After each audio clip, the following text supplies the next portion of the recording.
This time, the choice is mine.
This time, the choice is mine.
Your team is banning.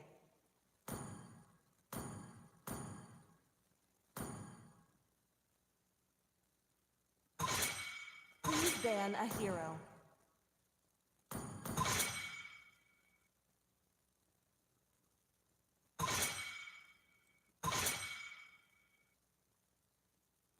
The enemy is picking.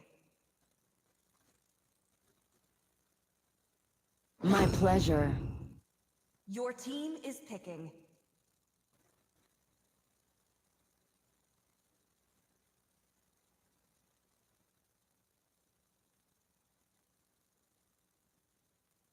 Ready, go!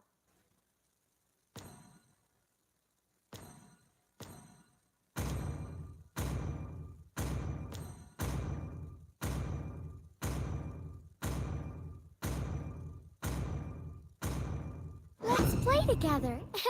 The enemy is picking. I love the smell of gunpowder in the morning. Everything engulfed in Please flames. pick a hero. Only light can drive out the darkness. Experience the euphony of Enemy is suffering. picking. Hana, Sanjo.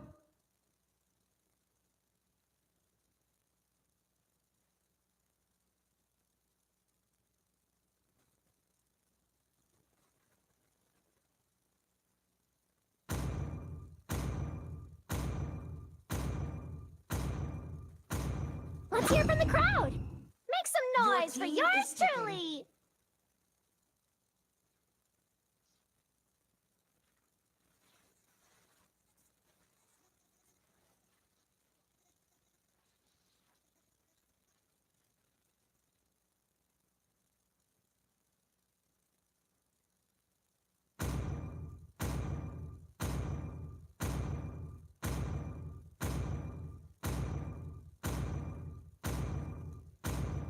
The hunt begins.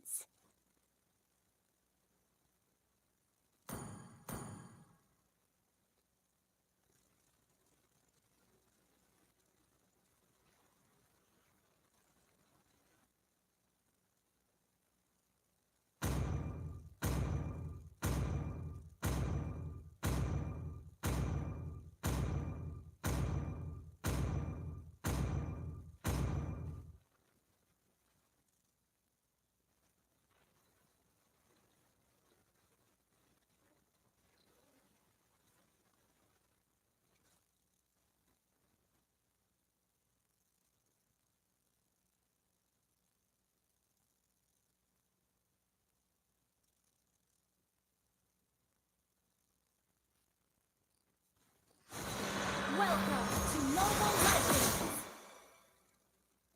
5 seconds till the enemy reaches the battlefield. Smash them! All troops deployed! Shall we begin their final requiem? Staccato!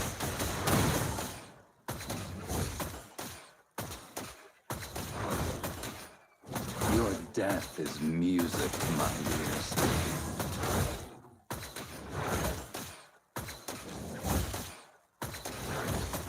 I never miss.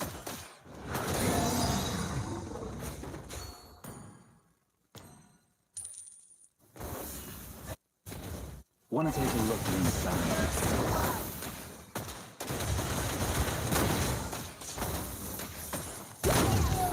To perfection.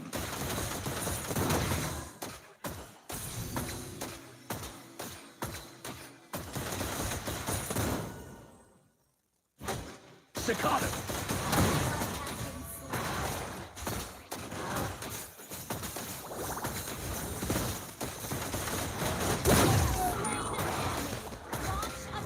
Understood. Staccato!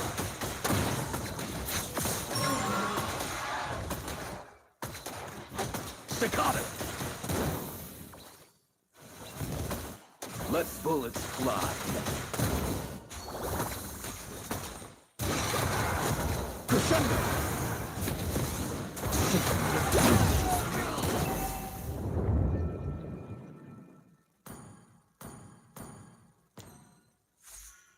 Staccato! Your death is music to my ears.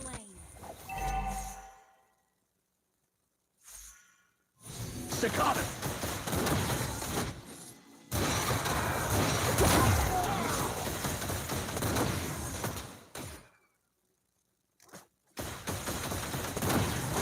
Crescendo!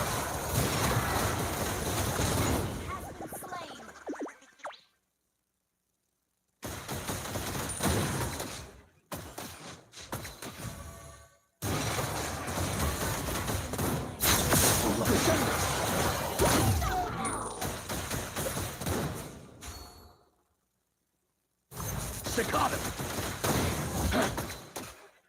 I never miss. Staccato!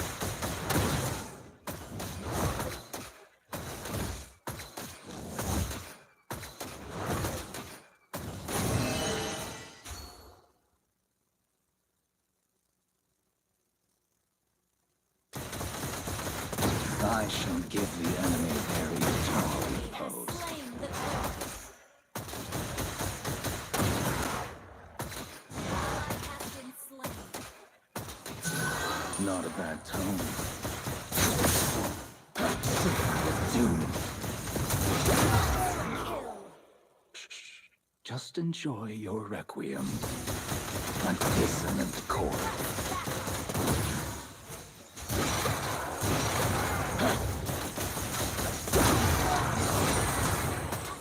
Staccato. Let's move.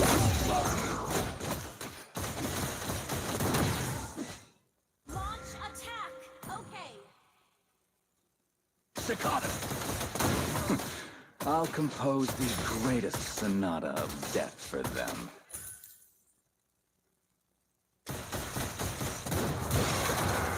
Staccato. Your death is music. The curtain falls. Staccato! No one can escape my sights. Crescendo!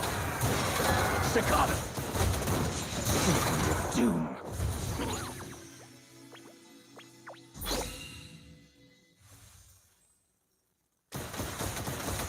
Let's make this quick. I hate lengthy pieces. An enemy has been slain. An ally has been slain. Don't you dare touch my violin case.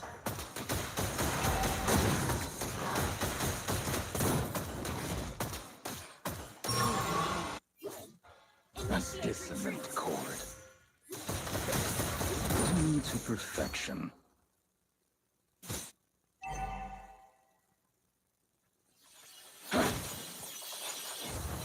Crescendo! Symphony of Doom. Locked in crescendo.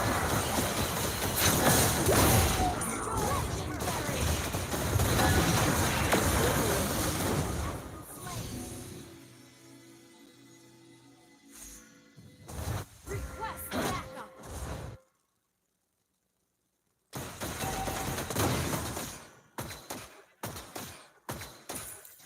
I never miss.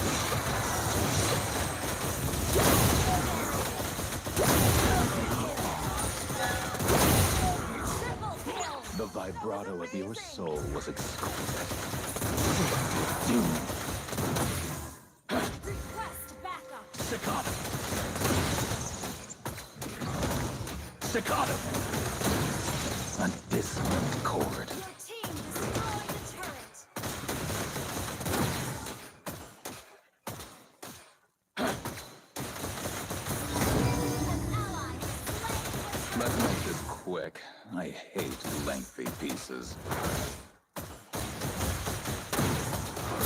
Crescendo!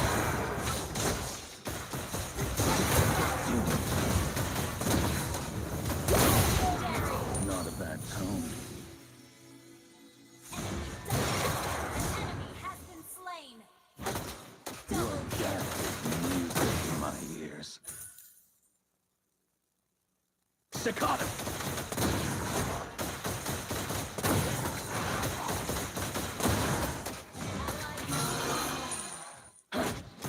Crescendo!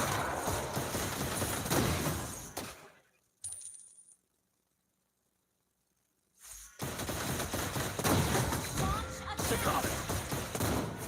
Staccato!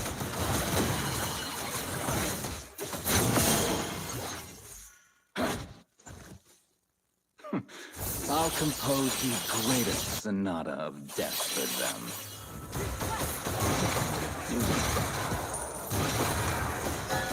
Crescendo!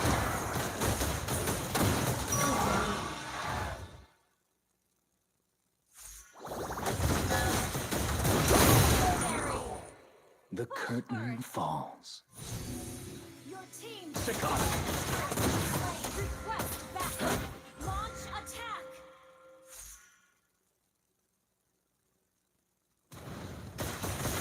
I never miss.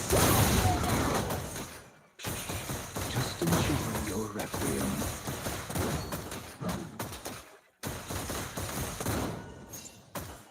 Want to take a look inside the case? City of Doom. Locked and loaded. Crescendo! The curtain falls. Staccato! Destroyed a turret. Staccato! Crescendo!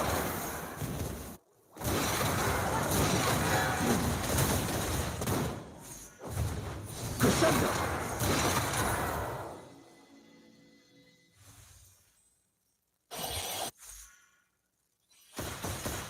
Symphony of Doom.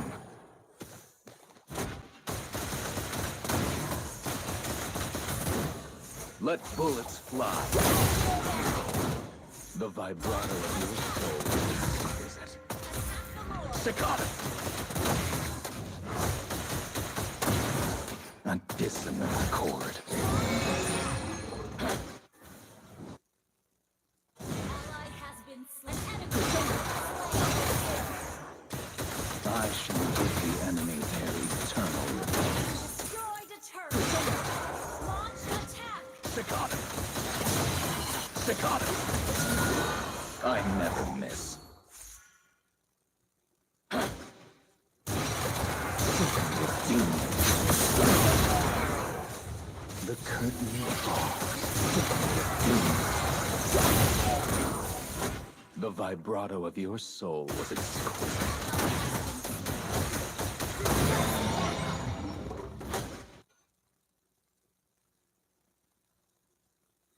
Symphony of Doom. Crescendo! Symphony of Doom. Just enjoy your requiem. I never miss. Now, encore.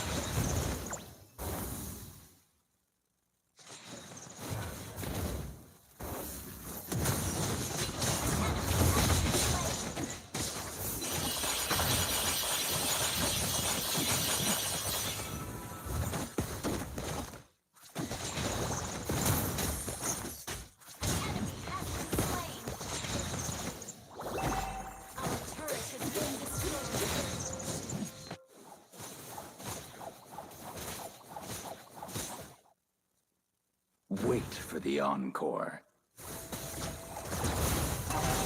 Under attack.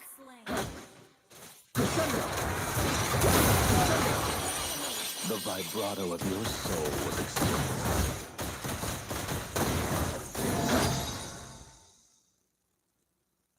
Staccato!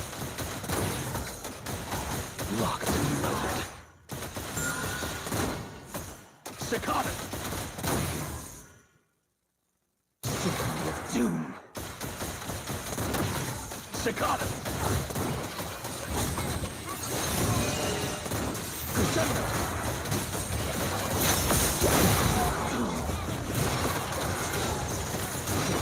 Doom.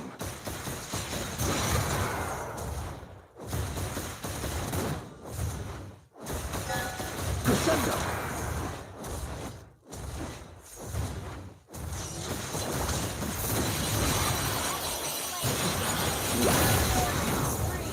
The curtain falls. Staccato!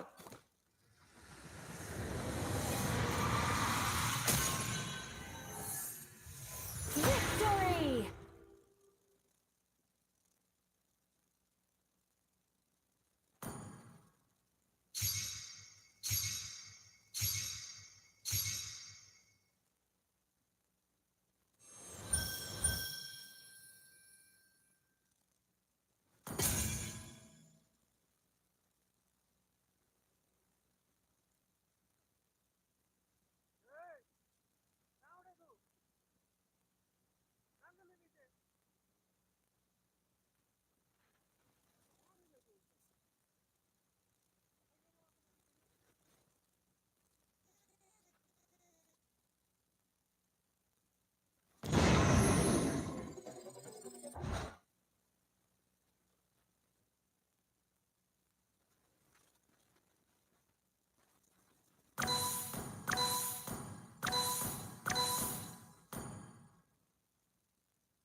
Sagittarius guides my arrow.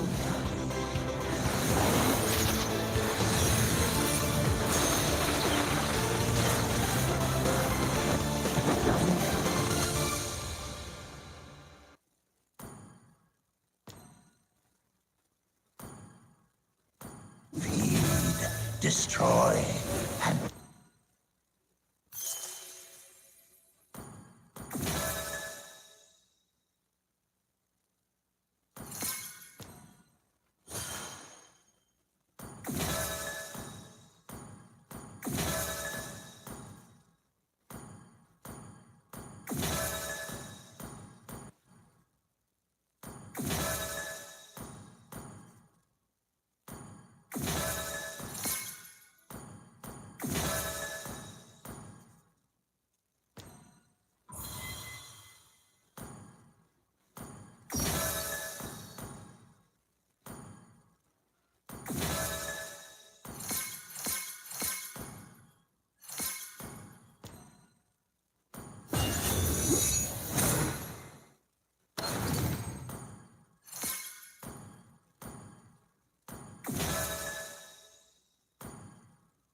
And Honestly, I gotta give it to Kirk. Like micro mechanic wise, there was a very obvious way that BTK was playing, right? Obvious way that BTK was playing, right? Take away your front lines, then it'll be a lot easier to get the Kelra later in the game until he hits like 3 or 4 items, which is what they were worried about, right? When you look at the stats, he is taking so much damage.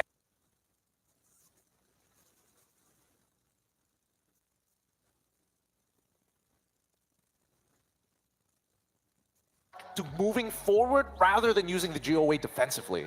Yeah, let's talk a little bit more quickly about how, again, what BTK were doing at the beginning of the game.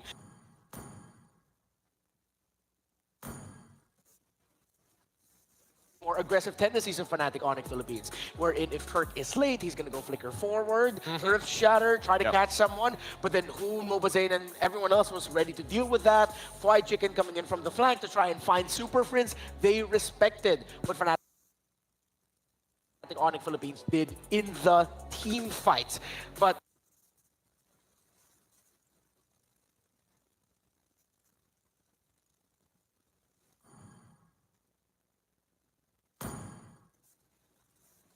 guy right here, the MVP Kelra, really playing a part of where we saw this when those turtles were focused on, or those skirmishes. Kelra was just off on his own, you know, doing his thing, knocking down turrets, getting that.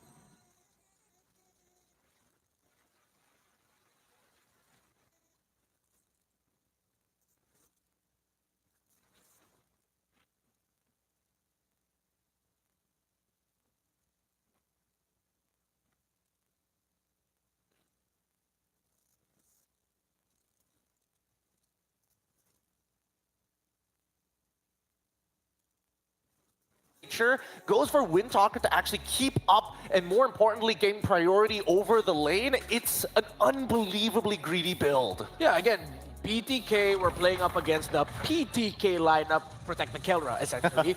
And yeah, it seemed like though BTK, they were always trying to look for that, but the sheer amount of pressure, and it looked like sacrifice that King Kong would do, Brusco would do, Kirk, and even Super Friends, just going forward and saying, you know what, we need all the space in the world for a Layla, let's just make Range, Long range. crit build, and Layla does both.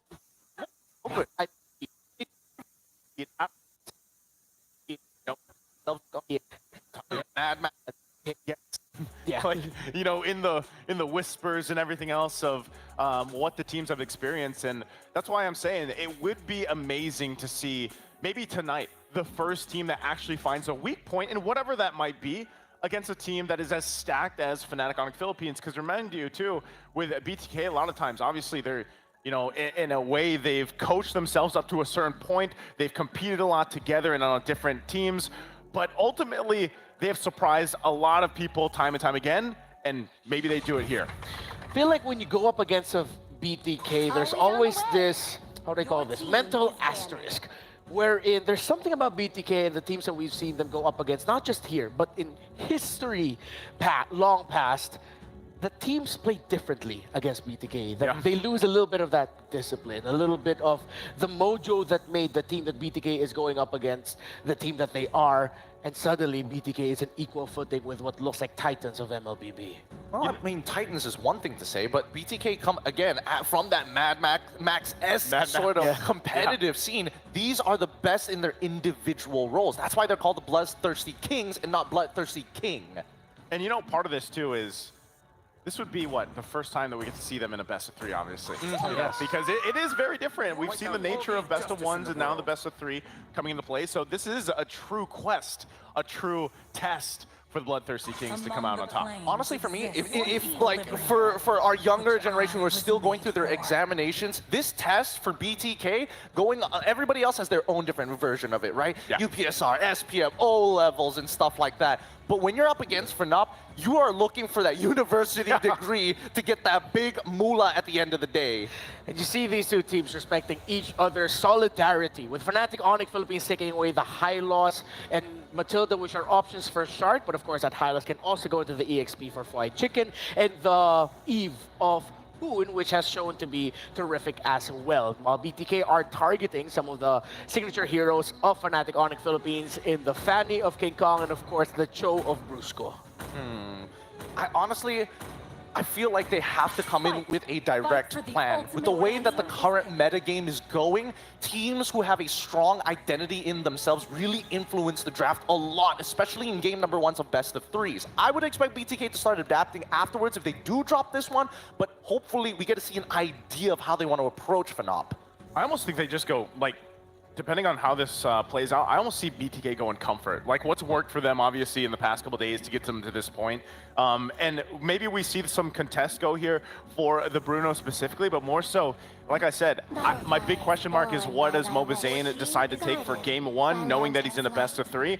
Because this Jushin first pick for Fnop, it covers so much. And we've already talked so much about Super Prince and what he's able to do on multiple heroes, but it looks like there is going to be a change here. BTK takes the Bruno, like we were thinking, but it is going to be a different jungle this time around as the Suyo gets locked in. Fnatic Onyx Philippines have to acknowledge it.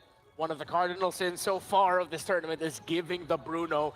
And a surprise, Mobazane says, hey, I'm not just a Fred guy, I can Suyo too. 2 power picks right away for BTK. This means that Fnop, giving the Bruno, they're potentially going to show us their take on how to beat the best pick of M6 so far. I mean, that'll be honestly, it'll be interesting to see how they approach it, right? I'm hearing the Joy come in very early on, Khalid as well. This will be interesting because Khalid is a flex pick, but I think that BTK, based on those first 2 picks, it feels more of denial against Fnop. Because again, Suyo, especially going Suyo blind as well, seems a little interesting considering the past few patterns of BTK. To be fair, as BTK go for their 3rd pick, I feel like this might be Valentino would be good, considering that you see the Joy and the Khalid there.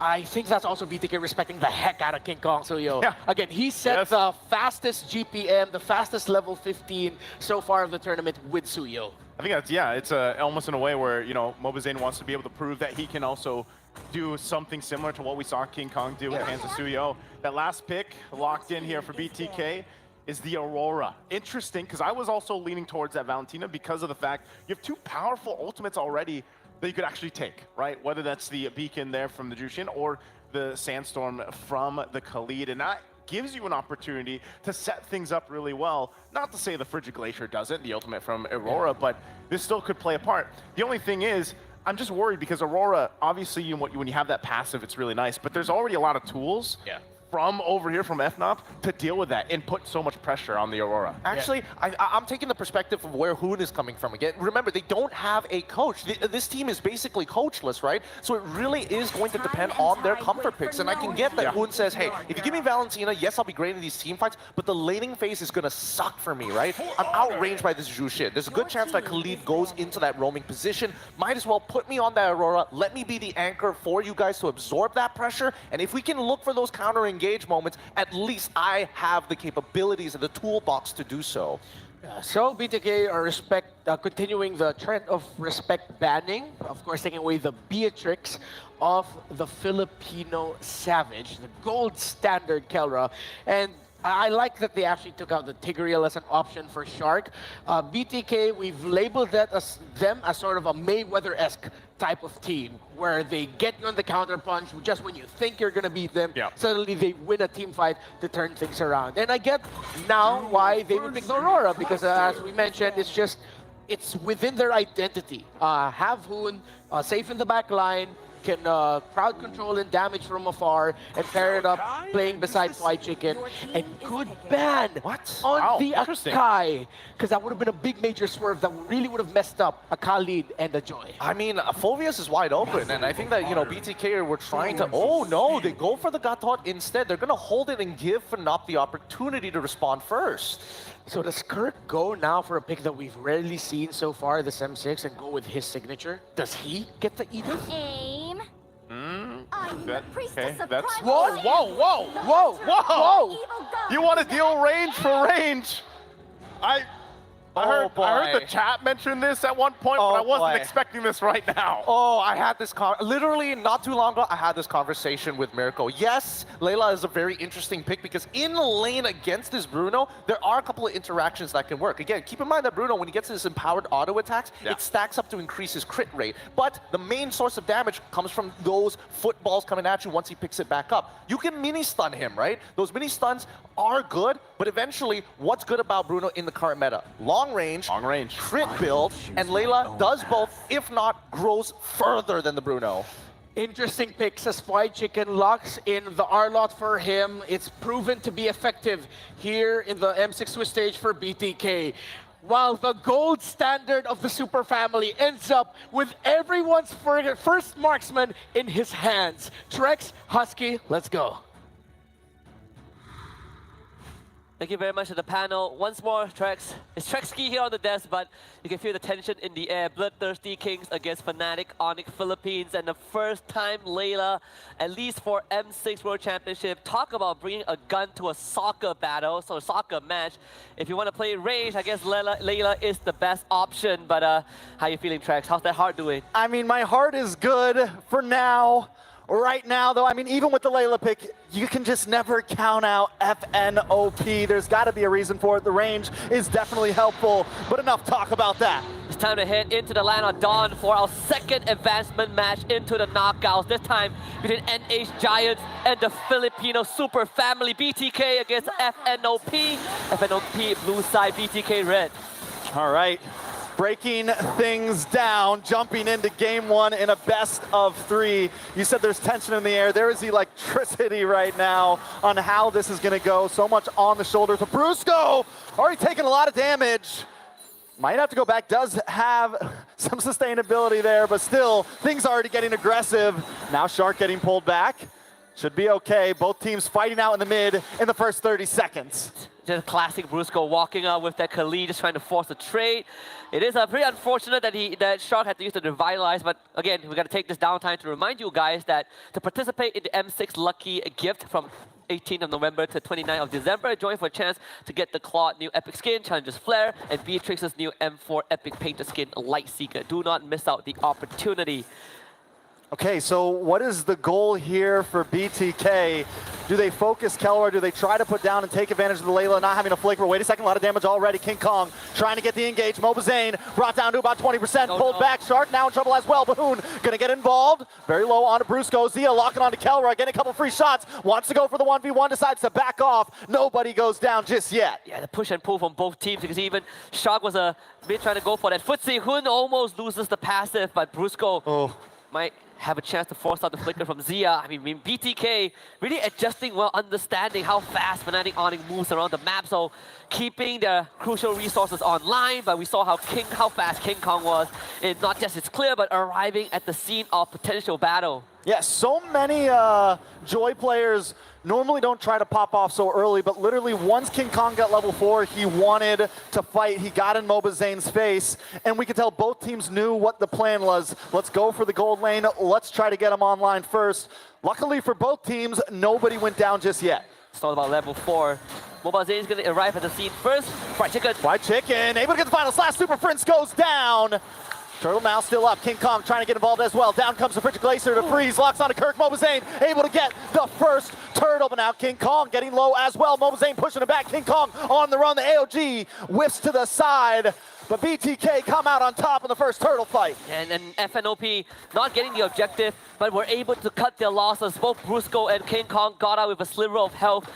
It kind of feels bad. BTK felt like they could have gotten more, but still, this is a good start. Great understanding on how to take these fights. If we take out Super Prince, then Shark gets unlocked, right? No one to lift him up. Oh, Brusco getting low once again, maybe walking into the wrong bush.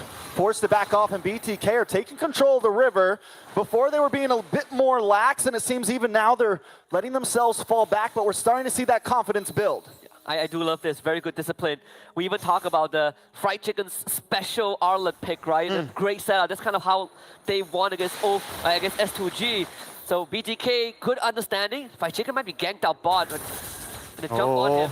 Fried Chicken low, trying to maybe get away, gets the final slash, able to get under the tower. Gets the kill out of King Kong. A nice trade for the side of BTK. They had to brace my heel at the end, actually keeping him alive. Topside, Zia. Ooh, Zia able to flicker, the Sandstorm, the kill. Zia goes down. It's a bloodbath right now, 2-2, and gold still nil. Actually in an even state, and Mobazane able to get a hit because King Kong went down to try and take out Fried Chicken. So Mobazane a lot more comfortable with this minor lead that he's gotten. Half a minute more until the turtle comes up. BTK is all about that mid control, right? We clear up mid first, we free up Shark. And if Fried Chicken can join the turtle fight, rinse and repeat. Flicker's coming back up for the Arlet. If you can catch Super Prince and blow him up one more time, BTK can get a hit. Yeah, Fried Chicken's got to be careful on that boss side.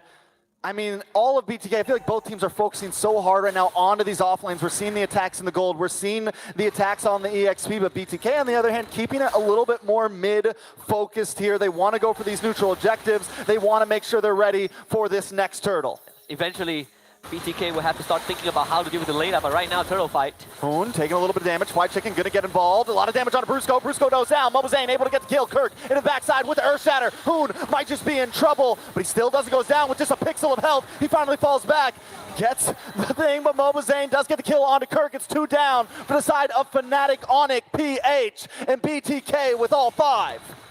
2 more kills, and 1 went over to Mobazane. So Mobazane is now 2-0, gets the second turtle, continuing to try and accelerate the game phase. But at the end of the day, Fnatic Onyx Philippines didn't really lose much. They lost an objective, they dropped a couple of members, but no sizable lead for BTK. Oh, Mobazane's getting aggressive now, pushing back onto Super Prince. Shark, Zia up in the top side. If they can clear that tower as soon as possible, you can start getting Zia involved into these fights as well. King Kong doesn't let anything slow him down, man. He is all over the map. The confidence from Fnatic Onyx, even with being behind in kills, the gold deficit has not escaped them. Even with losing 2 turtles, Fnatic Onyx is still so much in this game. Absolutely.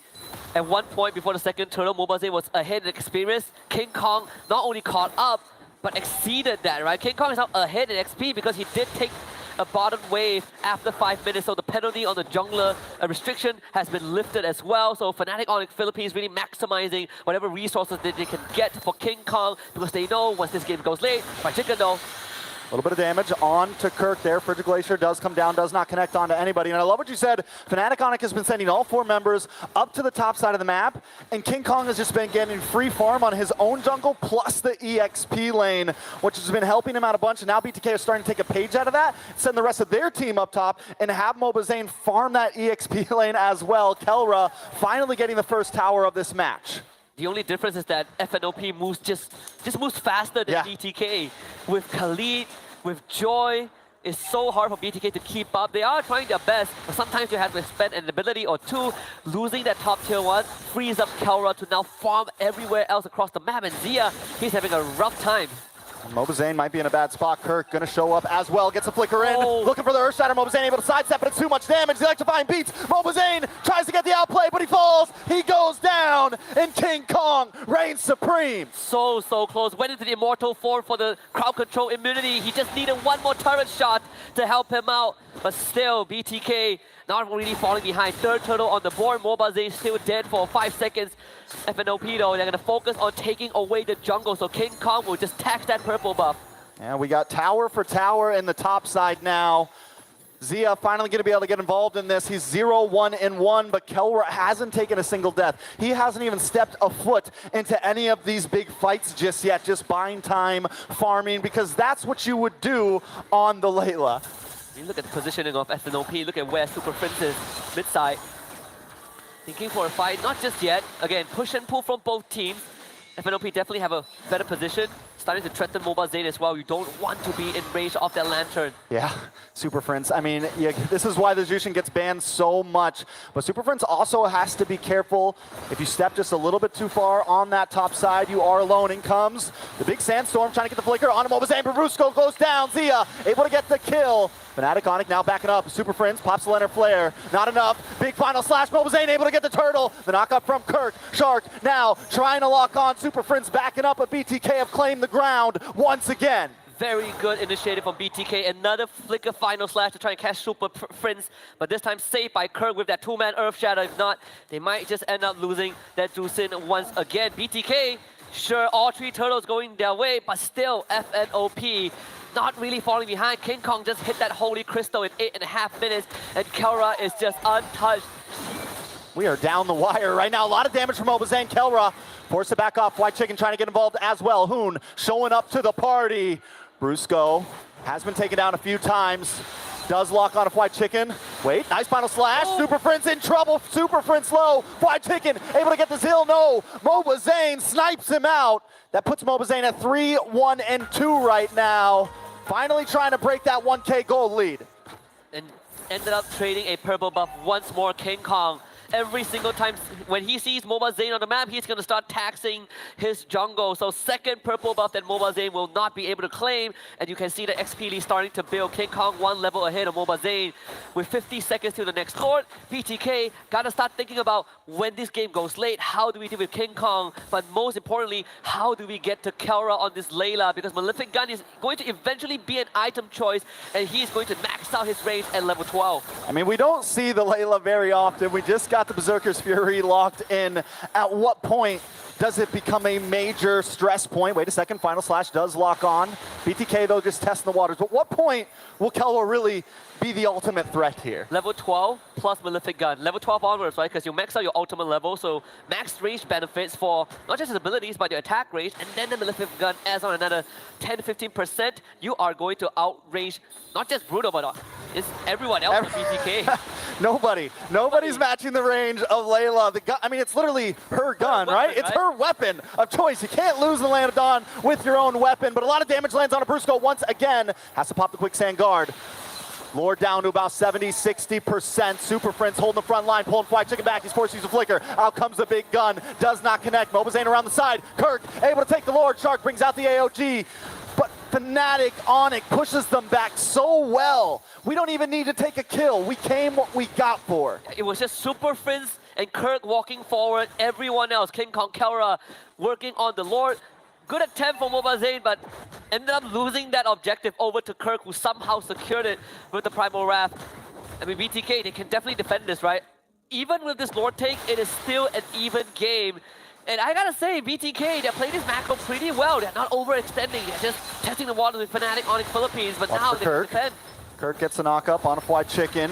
Shark gets pulled back. Big hits. Shark in trouble. Kirk pops the ultimate. Final slash does land on Kirk, but Shark still goes down the freeze. The connection. Kirk taken out as well. It's a 1-for-1 right now. Down on the bot side, Mobazane comes in, but King Kong's too much of a threat. Mobazane has to back off, and the Lord is still marching in. Looking at the network for Fnatic Onic Philippines, no sizable lead. Lord will be taken care of mid-side. Look at the damage! Mobazane off the map. Fnatic Onic now encroaching onto the base, bringing destruction along with them. King Kong staying true to his words. He says he wants to fight Mobazane, but he's not even part of that fight. The rest of his team is taking care of Mobazane for him. And Fnatic Onic Philippines off of one Lord gets themselves close to a 2K goal advantage. And now that Malefic Gun, Kelra has gotten the signature weapon for the Layla. Everything falling back into place. 12 minutes into the game, this is where it might get a bit scary for BTK. We've seen a couple of times, they go for that engage, flicker final slash, but not every time converts into a lead for BTK. So you add on the extra range that FNOP has in their arsenal, BTK gotta be a bit more strategic with that approach. You know, Fnatic Onic played this so well in the beginning. They knew that maybe they couldn't take these big fights. Even at that first Lord, they couldn't exactly force a big fight. They knew it might cause them to lose. But as long as they could zone BTK back, and then throughout the whole early game, it was just kind of, they rubber band a wall, around the wall. They're doing the ropey dope, right? Yeah. They're letting BTK kind of waste the energy, not forcing any major fights, keep the goal at a standstill. And once we get online, it is time to push. And now BTK, they're tired out, man. Their arms are down. They can't keep their fist up to block their face, and Fnatic Onic is punching. Both teams playing it like it's a marathon, and that's exactly how you approach the game. Honestly, very impressed with what you just mentioned, Trex, because a lot of the teams in the Swiss stage so far, they ended up forcing unnecessary fights, but not these two teams, right? They're tangling with one another. They're trying to look for those small weakness points, trying to get the read, and I wouldn't say that any of them folded. It's more of who creates the better opportunity, and obviously it's FNOP off of one Lord take, but it didn't do too much of a damage to BTK. They can still contest. This second Lord will be very important. I think what's big for BTK right here is don't overextend it. If you can get Kelra, get it. But Shark keeps on hanging out on this front side and getting hit by that lantern, right? And keeps getting chipped down, but wait a second. Brusco brings the engage, and King Kong into the backside with electrifying beats. But Zia able to put out the damage. Fried Chicken goes down. Zia finds King Kong, but now Zia falls to Kelra. The guns are out. They're exploding, and members of BTK are dropping. Mobazane and Shark back to the base as Kelra just pushes them away. King Kong might have went down, but we didn't get to talk much about the war cry, right? Extra damage, so it's all about numbers.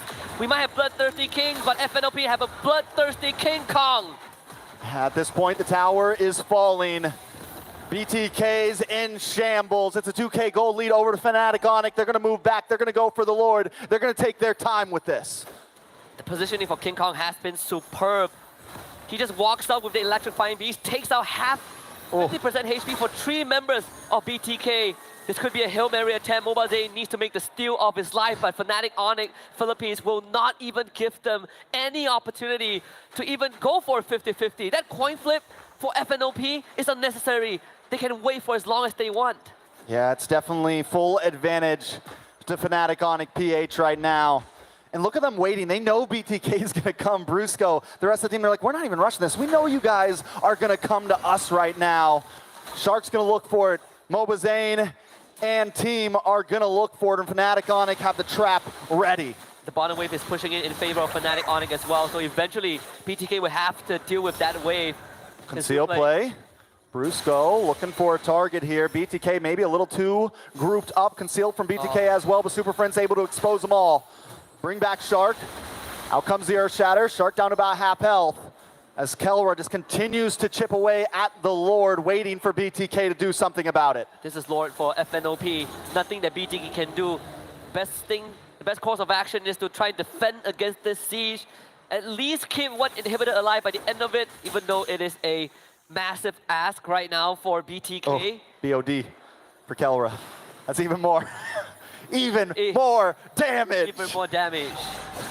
We don't need a rose gold. Yeah. We don't need anything crazy like a defensive item. No immortality. You'll never get to me. You never get to Kelra. You have to get through everyone else before Kelra even becomes a point of consideration. He even has Flicker, right? I don't think I've seen Kelra Flicker the entire game. All right, BTK now on the defensive as Fnatic Onic break through the front walls. The Kings looking to survive out this game. We're 16 minutes in as Brusco looks for the engage. The damage from Kelra just so much at such a long range right now. And respect Zia's damage as well. So they did accomplish what I hope they could, which is keep at least one inhibitor alive. They lost the bottom one because King Kong was escorting that wave, but if they can clear out this wave, I think BTK will have a good chance. I thought that was Kelra, but it wasn't. He flicked back. That was the first flicker of the game, and a lot of damage on him. Mobazane, the AOG comes out, but it's defensive. Fly Chicken in trouble. Forced to go back. Super Prince low as well. Zia able to get the hit. Will it be enough to turn the tables, though? Kirk now forced to back off. All inhibitors have dropped. Fnatic on it. Don't care if we lose one. We got all your towers. The gold standard with the golden reaction. You don't even see it. If you blink it, you miss it. They do lose Super Prince, but the payoff was more than worth it. All three inhibitors down. BTK put on the back foot. I'm looking at the winner prediction. It's just 8% for BTK, but they're going to try to get as much map advantage as they can. King Kong, though, watch out for this man. He's coming in of an off angle. BTK able to claim some ground there. They use the conceal just to get themselves back on the map, take a tower. You know, if they were able to take that top inhibitor, at least the Lord would have been on bottom side and their long lane wouldn't have been extremely pressured. But now with no inhibitors, it is trouble. And look at King Kong's positioning right now. Yeah, King Kong can do whatever he wants. Like BTK, you gotta recall right now to deal with that wave. King Kong is still staying. There's a good chance that this becomes the undoing of BTK. Of course, they see that. So right now, you are forced to defend your base, and you concede the entire map to Fnop. They can do whatever they want. Brusco can park himself topside. King Kong can wait near the Lord. The war is their oyster. Yeah, they just, I mean, at this point, BTK's hope is that Hail Mary play, right? Yeah. They need a crazy final slash. They need a crazy AOG. But Fnatic Onyx OP is OP. They don't make many mistakes, man. They're not going to leave many openings. You got to meet them head on, and that's going to be tough for BTK. Even for teams that have drawn blood from Fnop, I'm thinking of a good example, but honestly, Aurora is probably my closest one. Even that wasn't easy, right? Aurora was taking the fight to Fnop in that NPLPH finals. BTK, they have been trying, but clearly they have been losing ground.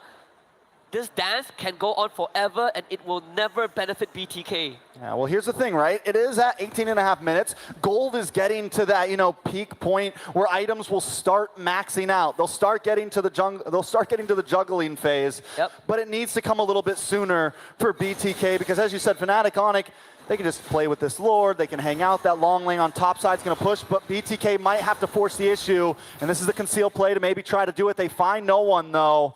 Mobazane. It's going to come down to the 50-50 retry at this point. Fnop are going to look for a fight. They just saw Zia on the map. They're going to look for the Lord. What are they going to do, BTK? Is this that Hail Mary attempt? Both marksmen have sold their boots. GDS for Kelra, so once he drops that big laser, he's going to run straight at BTK.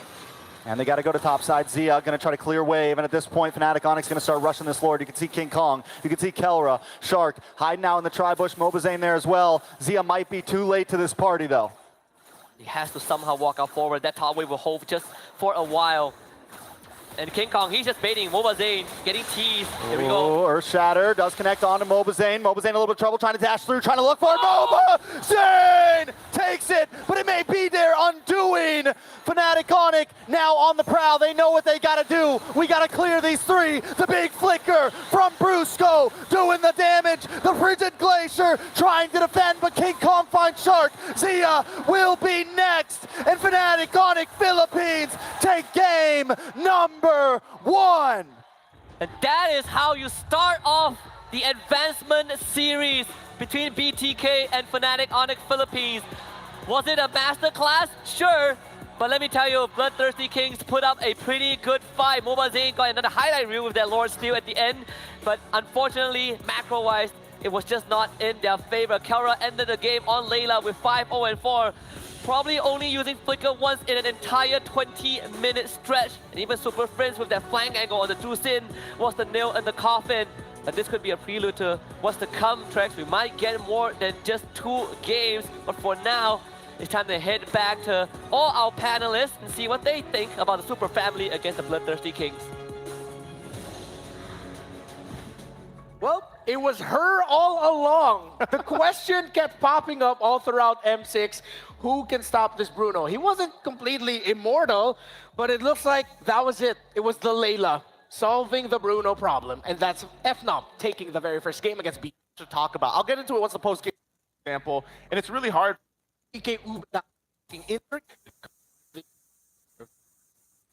For Brusco, and yeah, maybe some of his raging Goes for Windtalker to actually keep up and more importantly gain priority over the lane. It's an unbelievably greedy build. Yeah, again, BTK were playing up against the PTK lineup, protect the Kelra, essentially. And yeah, it seemed like though BTK, they were always trying to look for that, but the sheer amount of pressure and it looked like sacrifice that King Kong would do, Brusco would do, Kirk, and even Super Friends just going forward and saying, you know what, we need all the space in the world for a Layla, let's just make sure the BTK doesn't reach it. Yeah, I feel like even looking at these highlights, you can already see like, even in the beginning of the game, King Kong himself was mostly just trying to cause enough havoc in the back line and didn't worry too much about locking in objectives, you know, early on. That's why BTK was also going to go 3 for 3 in Turtles. But then obviously when they take that Lord at the last minute, I'm almost wondering, I would have loved to see maybe the situation where, let's say they didn't go for that steal. Let's say they actually went and then tried to defend in their base. How would that have looked, you know, with the tools that they had again? Would they have been in a better position if they didn't try to steal that Lord away or fight it and just turtled up in their base? With the fact you have a Final Slash available and an Aurora, would that have fared better, you know? But that's already been done, and now they have to move on to the next. I don't know. Personally, I think it's extremely tough because, again, it really just boils down to, oh, if we do end up like, oh, we get pushed all the way back down to our Crystal, it just means like Carol basically from like almost a screen and a half away can hit your Crystal for free. Yeah. And then you have, at that point, you're already in a corner. You're forced to make a play against your opponents. You whiff that, game over. And that was game number 1. That was only game number 1. Took 20 minutes for Fnatic Onyx Philippines to take down BTK, but it was a slow build-up of just a lot of things going a little bit more right for Fnatic Onyx PH, and little by little, the right things that BTK were doing at a good amount of that game was starting to fall away. I heard something. What was that? You smell that? No. Oh, that was it. Oh my goodness. How long have you had that in your coat pocket? It's break time. You know? I'll give you the first one, by the way, because they're almost gone. Where does it keep going? Tracks! Tracks! I swear, I swear. He's casting. How did he lose that? Don't ask me. Somehow, every time I'm on this panel, the Hello Panda goes missing. I usually blame Lefel, but I've noticed that Trex has really been able to sneak these away. Okay, if Lefel does it in MPLMY, it's Trex and M6, so that's our number 1 suspect right now. So, of course, with all the action that we've seen in the M6 World Championship, you can fuel up your game with Hello Panda. Their crunchy biscuits. Thank you. Please, can you finish this meal for me? No worries. The ultimate snack to keep you energized, level up the day, and visit Hello Panda's website for more. They've got a bunch of other flavors I was I'm going to curious say, about. Are there other flavors? Oh yeah. So far, we've been consistently getting chocolate. I think during the wildcard stage, we got strawberry. Haven't tried any of the other flavors, but I can only assume because these are the base ones, it's got to be good. This is my first time on panel, so you know this is the first time that I've actually got to eat some Hello Panda, because every single time I come from the caster desk over here afterwards, the previous days, they're gone. They're all gone. Yeah. So we're not sorry. We can't stop ourselves. I know. It's just too good. They're very addictive. You should never stop yourself from enjoying the things you love. So if you love supporting your team, you love, I don't know, spending diamonds, getting goodies from the past, making progress to getting this guy right here in front of me, then the M6 support chest will be available for a limited time from November 22nd to December 29th. Purchase the support chest for 50 diamonds to get a large amount of pass EXP with a chance to obtain a basic M6 pass. You can use the pass to instantly activate the pass. Crazy, right? Unlock additional pass rewards and immediately get Claude Challenger Spark. Don't forget, when you're posting about MLBB's 6th World Championship, use the hashtags #GreaterThanEver, #MLBBM6, and #MobileLegends. Bang, bang. I hear players in the background shouting, so that means it's time for us to talk about game number 2. Are we gonna see the Layla again? honestly, I gotta give it to, first gotta give credit where credit is due. BTK played a really strong game. In terms of their drafting ideas, I think it's actually correct here. I think the only thing they weren't expecting was probably that Layla. However, the only adjustment that I would have wanted to see coming in from BTK is to actually lean heavily towards that side of the map to slow down that inevitable outscaling. Yeah, I think they made like one attempt. Yeah. You know, where they did go up towards that lane where Kelra was in the gold lane. But then it was just sniffed out right away because Brusco was also there and they were able to kind of stop that from happening. And I think that makes a good point. Whether it's a Layla or not in the next game, obviously Bruno, unless it's banned out, probably still going to be contested. But either way, I think you do want to be able to solve that issue of slowing down the gold lane, the opposing gold lane in Kelra if you're BTK. Because usually if you look at the early game, they covered their bases really well, I would say. They did have a strong early game, and unfortunately, I think it's just one of those situations where so much is happening and they're trying to respond everywhere. And then next thing you know, you're falling behind quite a bit. Again, which is why now my brain continues to go back to the idea of, it really felt like Fnatic Onyx PH also was responding in their own way to what BTK prepared for them. Yes. We were talking about it behind the scenes.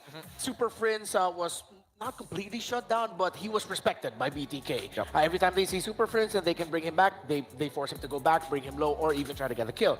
And then they would always meet Fnatic Onyx Philippines in the river when they were rotating. But then it felt like, from in the beginning, I was just like, oh, what's Fnatic Onyx PH doing? They're a little bit too much right now. Again, it goes back to the idea of Keller was just happy. Keller was just there, he was breaking towers, and he was enjoying the gold lane experience. I mean, the gold lane experience was great, but then we cut back to people like Super Friends, who was like, man, I can't even like go into my reinforcement supply line. I'm getting caught out in the middle of my own jungle. So I think that BTK came in with some really good pre-preparation for the early to mid. I just hope that they can, you know, bump up that tempo a little bit more and then play and pick their poison in terms of what win conditions. It's not just about the King Kong. You also got to worry about Kelra. It's one or the other. Ideally, you get both. All right, so now let's hear from a key figure in the history of Onyx Philippines. It's actually Baloyski with Michelle right now, so let's hear from them.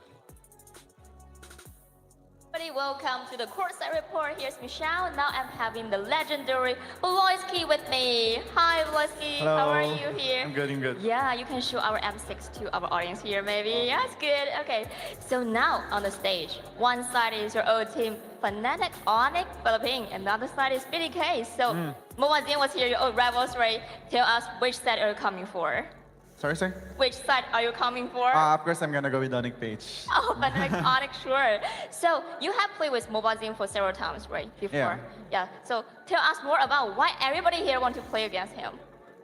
Because he got a good personality outside like the banters, so it's fun to have match with him because it's a matter of pride. Yeah, so it's your friend, everybody likes him, right? So after watching the game, wow, what is your opinion about that match for the Fnatic Onyx Philippines versus BTK? To be honest, I can expect it to become a one-sided game, but BTK have give a good fight, so I'm excited to see the game too. What BTK can do to make it even.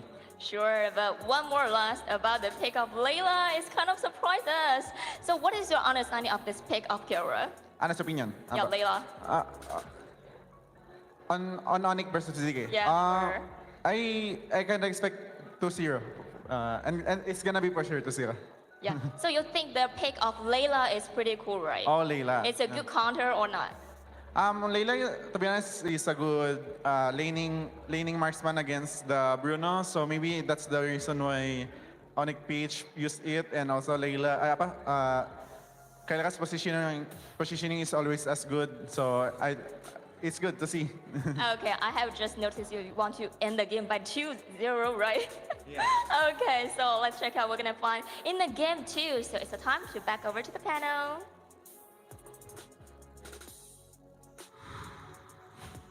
It's always good to hear from Baloyski.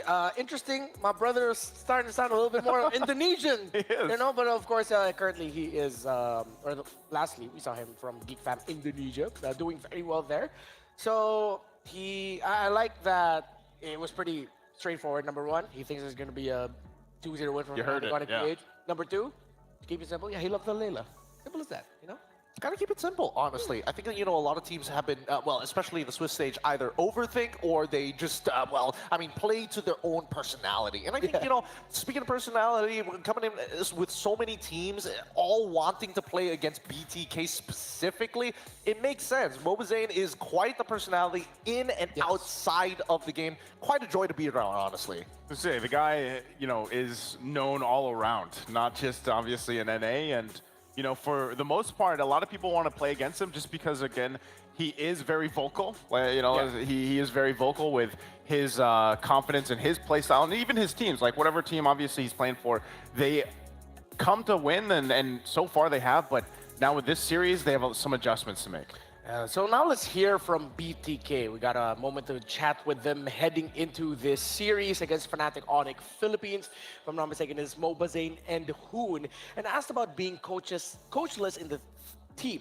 Zane thinks without a coach, they all put in the work together behind the scenes, and they're constantly discussing, and they trust each other to make the right choice. While Hoon thinks it might be more beneficial to have a coach for BO3, as they can devote all their time in strategizing and preparing for the next draft. I think it'll be good if we could set it as sort of like a... Let's look at it from both angles, starting with you first, Gideon. Yeah. With Moba Zane's statement that he thinks that even without a coach, even heading into the BO3, that they got what it takes. I think, honestly, there is merit in both of their statements, and technically both are not wrong. I think that, you know, from Moba Zane's perspective, based on his quote, there is a bonding experience when you are with your team, breaking down these games, understanding what is the next step, and really discussing mistakes and things that could have been done better. It brings them together, which is probably how the Super Family also does it too. Yeah. You know, for me, I'm more on Hoon's side here as he does come up on screen. I believe, like, even at the highest level, whether it's, you know, esports, traditional sports, you always have this figure on a team or working with the athletes, and part of it obviously is, yeah, that's the thing. They're so locked into the game. They're so focused on the game that sometimes, or more often than not, it's actually really beneficial to have someone outside of that to refocus, re-strategize with you, and kind of lead the players. Like, you can still go ahead and obviously trust yourselves and do some of the drafting within the team and everything, but just having that figure on your side in high pressure moments is really beneficial across the board. You know, whether we're talking, again, esports, traditional sports, it's all part of the plan. And I think that would really help them, but so far for this tournament, they've done fantastic. Just without a coach so far. I think the real argument here is whether or not you're sacrificing, you know, everybody being on the same wavelength for the mental stress, you know? That's what the coach brings. He's able to kind of, you know, I mean, obviously, if the coach is able to kind of do both, that'd be great, but, I mean, it's a give and take here. Yeah. But right now, we see Fnatic Onyx Philippines, a team with a decorated coach from the Philippines. Well, two of them.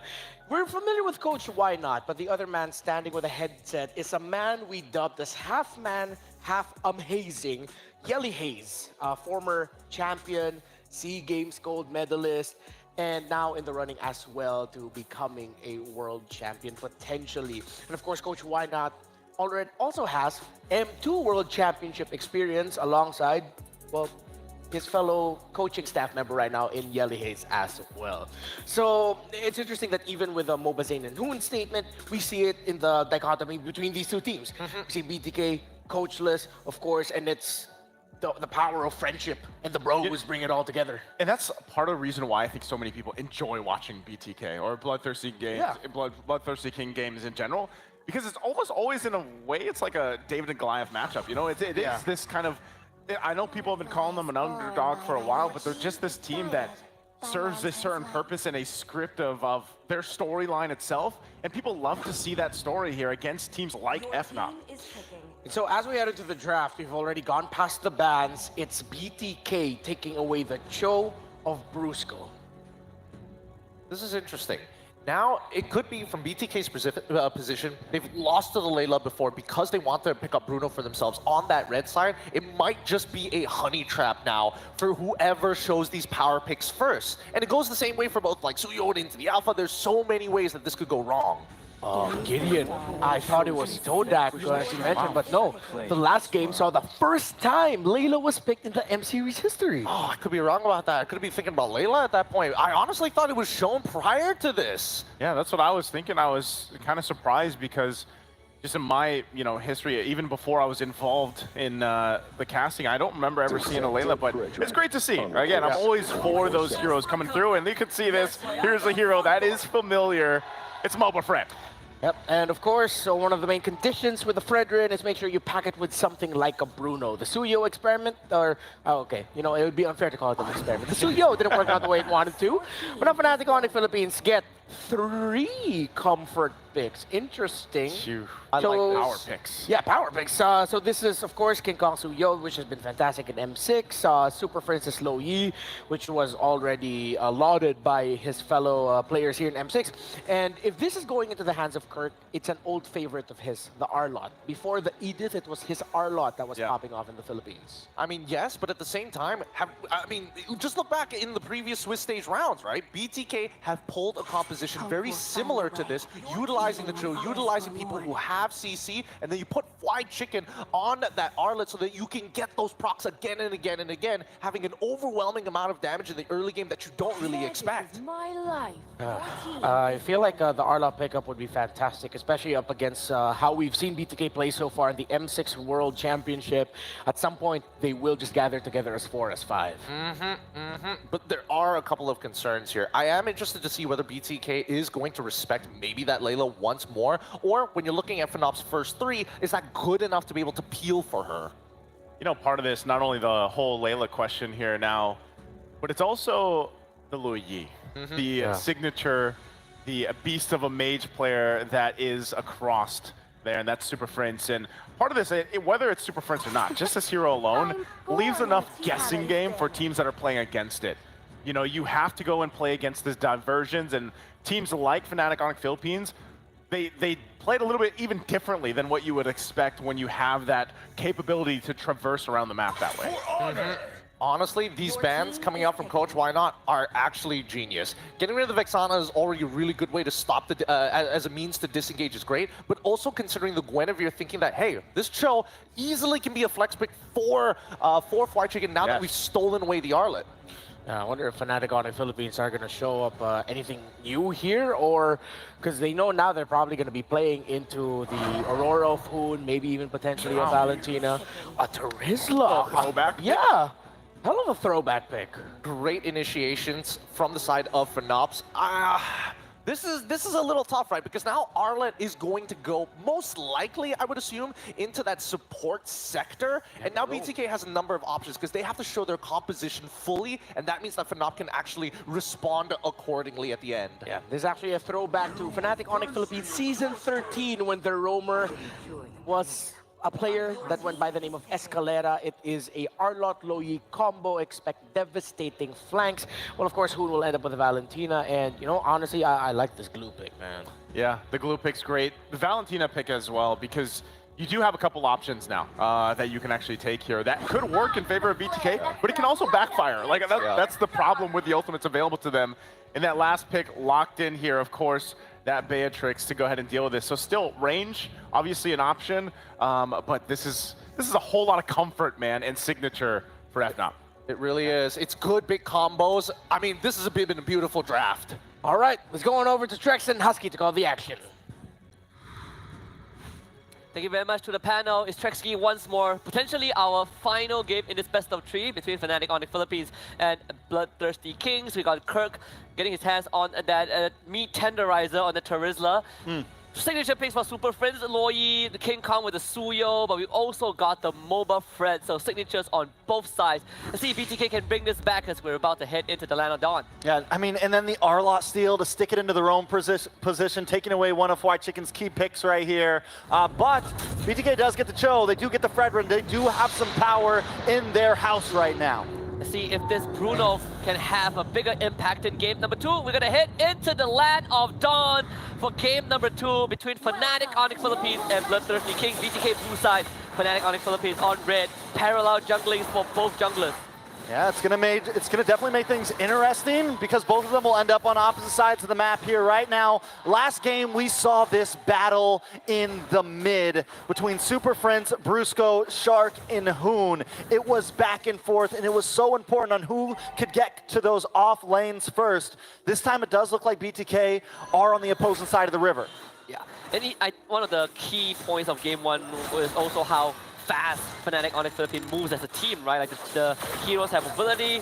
Right now, when you want to talk about that speed, the tempo, this draft enables that completely. Suyo, but not just Suyo, the Luo Yi with the Divergent will always give you that macro edge. You can put off-tempo play. I'm pretty sure BTK is familiar with that, as Hoon also plays that Luo Yi. Yeah, I mean, here's the big problem, though, with BTK, right? We know the major issue with the Fredrin right now is the jungle clear. And he's already falling behind now. A little bit of damage on Hoon. Hoon forces use the flicker a little bit early on. Backs off Shark, now coming in to help out. The snipe does miss from King Kong. But this is going to give Fnatic Onyx possibly a little bit of advantage when they move up to the top side of the map here. Yeah, and Hoon is not allowed to recall because he needs to soak up that mid wave. So he's going to be late on timing, right 20 seconds before the first turtle spawns. And Fnatic Onyx Philippines is doing a very good job. Brusco forcing Hun to path to the bot side, and that's how he ended up having to waste that flicker to get away from King Kong. Turtle will spawn it just a little bit. BTK, they need that up level 4 for Fight Chicken. And look at the rotations from these EXP laners. Both know the assignment. A lot of damage, though, does land on a Fight Chicken, brought down to about half health. The duality does proc from Super Friends, bringing down Shark as well. A little bit of damage onto Kirk. Kirk backs off. But Turtle is getting started, and BTK's health bars are looking on the low side. Mobazane never wants to give up that neutral objective, though. King Kong as well. It's a battle. Fried Chicken dashes in. Mobazane able to get the taunt. Super Friends finds Fried Chicken. A lot of damage, though, onto Brusco, onto Kirk. Kirk comes back with the penalty zone, does not connect. Mobazane looking for a target. Maybe gonna get backed off. Brusco goes down. It's 1-for-1 right now, and Mobazane doesn't want to let it up. Turtle still up, though. Watch the divergent. Kirk falls. Hoon able to make it 2-1. Mobazane is low on health, though. Brings down the Appraisal's Wrath. Super Prince down to about 70%. BTK on the backside. Fried Chicken finally getting back into this fight. And Turtle, this is his first Turtle. It is such an extended fight. Brusco just hit 4, and Fnatic Onyx Philippines will concede the objective to BTK. Big taunt from Mobazane, a two-man energy eruption to stall off Fnatic Onyx Philippines, and sure, Fnop got the first blood, but BTK got more than what Fnatic Onyx wanted them to get. So now Fnatic Onyx, just like last time, yeah, you guys get the turtle, but we're still winning in map pressure. We're still winning in some of our off lanes, and our gold is still up. And look at the final slash! Hoon decimated. Fried Chicken on the run with a split, able to just survive on that one. And watch out for the diversion into the bot lane. Zia might just be in trouble. They're looking for the dive. King Kong comes through, throws a punch, throws a hit, but Zia still up, still okay. No duality procs from Super Friends. Brusco takes some damage from Mobazane. BTK shows up to the party to help. Yeah, good read from Zia, standing in that bush, doesn't see the divergence show up, so he knows that he will be safe and able to sidestep King Kong's Blade Surge with the Immortal Form. And today, this is kind of like game 1, right? Deja vu, both teams really trading blows at the start, but no one really overextending, really coming down to the most minuscule of details. So now, obviously having a bit of that goal lead, but BTK have been winning in early Turtles. Yeah, winning in Turtles, winning in objectives. But like I said, man, Fnop, they're just on this other level where they're able to keep their gold ahead, the farm, and we talked about farming in the very beginning. Mobazane's always going to lag a little bit behind King Kong. King Kong's a level up right now. I mean, when BTK played Fredrin in the previous games, their big spike was at First Lord. That was where they really thrived. But Fnatic Honest also, last game, the First Lord was their big spike, so both teams know how to play around those big neutral objectives that matter.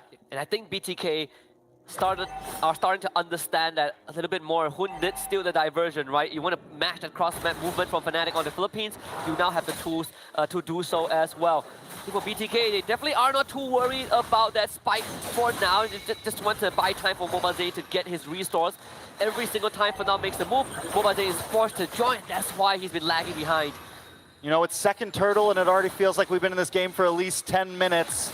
The pressure is on. Mobazane is going to get a final slash to the face, knocked back, and a big flicker with the penalty zone. Locks on to Mobazane. Mobazane too low. Kirk finds the kill. Shark able to get a big kick. Hoon able to find King Kong. Jungle for jungle. Retri for Retri. Fried Chicken in the front line. Needs to watch out for Kelra. Shark looking for an angle around the side. Looking for any moment. Looking for space, but Kelra's onto him. Brusco's onto him, so Shark has to back off. Good shit pull from Shark to avoid being stunned up. Both teams have a good idea. Hoon sending himself and Fried Chicken to the back line to take out King Kong to stall out Super Friends. The King Kong ended up getting taken out by Zia because of the kick from Shark.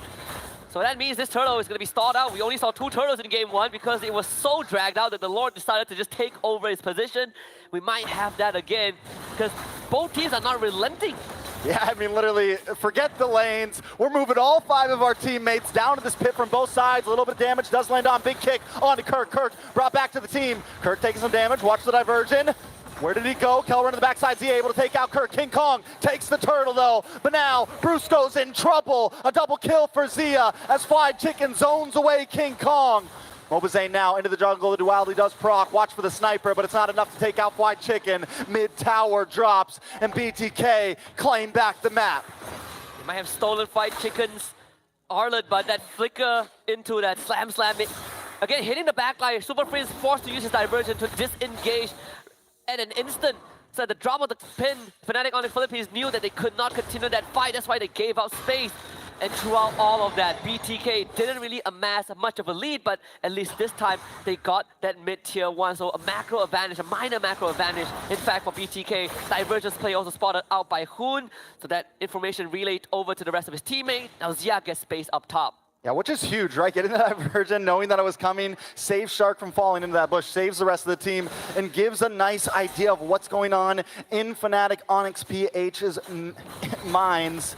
Now, at this point, Fnatic Onyx still holding an ever so slight gold lead, but we are back to nil. We are back to game 1. We are back to seeing which way this will go. Now, BTK's big problem last time was not getting that kill early on onto Kelra, not being able to take him down and letting him get the free farm. It's not going to be the same in this game because Kelra is not on the Layla, so you're not too worried about range, but you still have to contend with all these AoEs from Fnatic Onyx Philippines, right? Like the Terizla can always flicker on top of you as a Bruno. If you don't have sliding tackle nor flicker, you are still pretty vulnerable. And just like game 1, we only have 2 turtles spawning. For those who like to see the third one, we're not gonna get it. We're never gonna get it against these two. I don't think we're ever gonna get it. The way that they're treating the first turtle, like it is the first and second turtle, treating it like it is gold, it is prime. This is what's gonna decide everything. It is all on the line. It's egos. I mean, there is just so much between these two right now, and the fact that this gold is just going ever so slightly back and forth like a pendulum, you can feel the tension. Yeah, both marksmen went for second item Malefic Gun, so Kelra and Zia both got theirs. Of course, Zia has that Heart's Claw for extra sustain if a fight ever drags out. Because that mid lane tier 1 is down for Fnop, BTK will always have that minor advantage to force that wave in. Now this is the supposed power spike for both Mobaze and King Kong is a level ahead. Ooh, Final Slash does lock on. Brusco dashes through. Shark gonna look for a target, able to get the kick. Zia finds the kill. Penalty zone does land on to Shark and Mobaze, but White Chicken still in the backside. Down comes the Appraisal's Wrath. Nibiru's passion to help fend him off. Zia looking for free shots. Kirk goes down. Kelra able to find White Chicken. Watch for the diversion. Super Prince just trying to get away, and he makes it in the nick of time. But no! One more hit just to find him at the long range. And BTK should be able to take this first Lord. Fnatic Onyx PH on the back foot for the first time in M6. What a fight. Brusco had the right idea, started engaged, but the convergence from BTK completely shut him down. And Fried Chicken able to get that ultimate stack enough to re-engage onto that backline. I think he caught FNOP off guard. When what happened there? Fried Chicken gets the stack, sticks onto Kirk, takes him down, and this is the World Cup shot of a lifetime. Look at this one. Oh, the ball! All the way. All it takes is one shot sometimes. From NA to Philippines, some might call it. 4-0 on Zia. That Malefic Gun really paying off dividends, right? Berserker Fury now online for him. He's feeling really good about himself. All right, BTK now with a Lord pushing in on to Fnatic Onyx. Now still, it's a 2K gold lead. We've seen plenty of teams turn things around before. King Kong does get in the Malefic Roar. Ready to deal more damage. BTK has to be careful about how they approach this. This is the second stage for Fnop. Every time they're on the back foot, King Kong will start playing macro game with the Suyo. Sure, we don't have the Lord, but my team can defend against the Lord, and I'm taking structures. Look at Mobaze. He's being forced to respect King Kong, so now BTK don't have Mobaze with them. Fnatic Onyx Philippines don't really end up losing too much. Both tier 2's mid and bot have gone down, but that top lane is still fairly healthy. Yeah, luckily BTK does have a lot of their towers still standing. They can let some of those side pushes happen if they're able to get something for it at least, right? They have to be able to get something out of that trade, but anything crazy going on in these items? So far, no, not really. It's pretty straightforward. This is what I expected from Fredrin in this case, right? Concussive Blast, Thunder Belt, Brute Force Breastplate. First item, Blade Armor for Fight Chicken, so good luck trying to hit him if you are Kelra. But for everything else, pretty much in place, though. Kirk did went for second item, Winter Crown. He understands that right now he's going to get blasted very quickly, so he needs a good penalty zone and buy time with the invulnerability. Yeah, Kirk and Brusco both been having a little bit of trouble engaging, trying to make these fights. The moment they go in, the damage starts unloading from Zia. Zia just locked in Windtalker. They take down the last of the mid towers. BTK with the advantage. Feels like it's in an upset. Well, at least in this game, it could be historical moment waiting to happen, but I'm not putting my hopes up just yet. You can never put your hopes up against the Philippines. At any moment, chaos can happen. Gotten my heart broken more than enough times in this Swiss stage, but this is a good look for BTK. Really stepping up again, these dancers in their objective. BTK clearly understood what they needed to do. And we say that Filipino teams like to play this macro, they like to play slow and steady. BTK are matching that pace, they are willing to dance. And look at them freezing the lanes right now. So at this point, Fnatic Onic, what do? Right? Do we look for that big play? Do we maybe even surrender this next Lord, or don't at least force it? If we can get a nice position, we go for the fight. But if we don't, they have all their inhibitors left. They can probably, plus they have Kelra still doing very good, fed up. They could probably survive another Lord push, even if they don't get this one. The only advantage they have is that Mobile Zane is still level 14 compared to King Kong, who is maxed out. A divergence will be spotted out, but it's just as a scout intel gatherer. BTK, they do have possession over Lord. Fried Chicken is a big brick wall right now. Yeah, but Mobazane's still not level 4, but look at the kick onto King Kong. A lot of damage is forced to flicker back. Kirk able to find Shark, though. Kirk low, the Embrace Rat Thumbs come back. Zia finds Kelra. Brusco falls as well, and BTK is looking for their next target. King Kong left alone. Super Prince as well, 2 left on the family. BTK looking to take this Lord. BTK looking to find some inhibitors. Look at contingency plans for Fnop. Super Prince walks straight down to bottom to clear out that wave. It's all about stalling out the minion wave, even as a divergence to go straight over to the second tier tower in front of the second tier turret. Maybe might be able to catch. Yeah, that was a yeah, but yeah, it's just to make sure that they can stagger the minion wave. King Kong also will have to fall back as well. Good identification. They saw that there's no divergence, so no macro play is going to come up from Fnop before the Lord fight. The stolen penalty zone was a big difference. God, look at the damage on the Lord, though. Shark looking for a kick, is going to get knocked up, is going to get slashed back, is going to get taken out. Shark goes for a suicide under the base, maybe a little bit too cocky there. Windtalker does come in for Zia. BTK still playing the range, but another Lord thrown down the drain. Another masterclass from Fnatic Onic Philippines in how to defend, stagger the waves, take out the Lord with the damage, and with these staggered waves, BTK would just have to accept the fact that the worth that they got out of the second Lord is not as much as the first one. So it neutralizes the state of the game for Fnop, but also the premonition of Kirk landing a penalty zone before the third Jit Kundo hit, so Shark couldn't follow up with his kick. Look at Zia's gold right now, a full 1,000 ahead of Kelra. Finally maxed out on items. He has the ability to start juggling. Mobazane, blade armor locked in. Fried Chicken, blade armor locked in. Some answers to what Kelra might try to bring. Winter crowns as well on Kirk. You mentioned that earlier because it is something he's going to need to make that big penalty zone happen. Yeah. And I like Hun switching it up, now stealing the final slash instead of the penalty zone. They tried to go for a full dive. It worked in their favor. They got the objective earlier on, but you can't keep doing it as the game goes late, right? You are going to end up sacrificing yourself. So now it's all about isolation. Can we get a pick onto Kirk? Can we get a pick onto Brusco, who is constantly looking for a final slash that could equalize the state of the game? All right, so BTK, once again, just playing the slow game, right? Yeah. Freezing lanes, not forcing it. But at this point, do we want to see them force it more, right? The last Lord, that's 2 Lords now, down the drain. And in another, another 4 or 5 minutes, Gold's going to get to that peak, and Fnatic Onic won't be at a deficit anymore, right? It won't matter anymore. And they'll be able to really force and take these fights along with BTK. The big advantage that BTK has had in this last Lord is having the gold advantage, having a few extra items. I think it comes down to Shock, right? Yeah, this concealed play is what I'm waiting for. Shark looking for the kick, does get found out. Gonna be able to land on a Kirk, bring it back to the base. Zia. Oh, wait, big final slash. Out comes the Winter Crown. Zia in a little bit of trouble. Brusco. Wait, they're focusing on to Zia. Mobazane finds Brusco, and Zia sidesteps, backs up, and still gets the kill. 2 for nothing. BTK. That is perfect. We need a Shock to make a concealed play. He's the only one who has the capability, and BTK followed up with it. Again, you can take this Lord, but you gotta contend with macro, which Fnatic on the Philippines, they're already setting up for it. They understood that there's no Lord in sight, so King Kong is gonna deal with the top wave.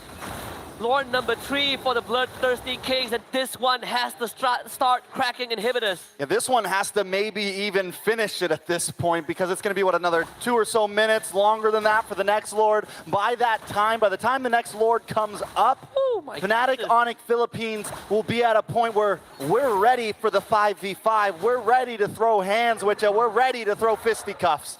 Okay, just talk about how fast Zia switched from Winds of Nature to Rose Gold Meter. Well getting a penalty zone to the face. Yeah. Well getting a final slash to the face. Exactly, and now he bought the Winds of Nature back once more. We'll have it ready for the next fight. King Kong will try to cut the top wave, but thankfully BTK are also on the case. So King Kong not able to fully clear it out. They're looking for him. Can still play. Is this the right play? They do get the kill! Zia found you creeping. Now BTK 5v4, but right now there's only 3 of them at the enemy's base. A big final slash, Hoon brought in, Fly Chicken in trouble as well. They gotta be careful. Kelra gets the kill, stops him, puts out the stiff arm and knocks him down. At least that's one inhibitor. I say for Fnatic Onyx Philippines, King Kong sacrifice was sort of worth it, right? No Zia to siege with BTK means that they can only deal minimal structural damage, and that was with the help of the 3rd Lord of the game. So Fnop again, back to a neutral state. But BTK have a solid control over the state of the macro right now, thanks to that fallen inhibitor. Yeah, I mean, that's gonna help a lot for sure. At this point, Shark's been setting up well in terms of, you know, in just the general sense of the map. Where BTK are folding is when they get into this bottleneck, right? When they try to get into that base and have to go through those lanes. You got Kelra sitting there with a sniper. You got Kelra sitting there with a grenade launcher. You got Kelra sitting there just ready to stop you. And you proc that as well with the duality, the passive from Super Friends. It is a hard wall to crack through. And with how BTK has been playing, we're not seeing as much off-tempo play from this Loi because Fnop, they don't really have the control that they were looking for. And BTK made adjustments. They understood that every single time we get an objective, this King Kong Suyo shows up in the side lanes to stagger our waves. We might as well take him out. At least we get an inhibitor off of that. But this is where it gets into murky territories, right? Both teams hitting that critical mass. Lord up in 40 seconds. It's all about item swaps for BTK. Fnatic Onyx Philippines also peeking out in their core items. At this point, does this game just end with a full team wipe, right? With at least a 3-man wipe, is that the only option at this point? Not just taking 1, not just taking 2, but a minimum of 3 to where you can just force your way in. It could be the only way, honestly. I think if you're BTK, if you're Shark, you are always looking for that moment. Same as Brusco, but we've seen how BTK respond to being dove by a final slash into a penalty zone. They have had protocols set up to deal with that. And Shark, he is just taking up so much space.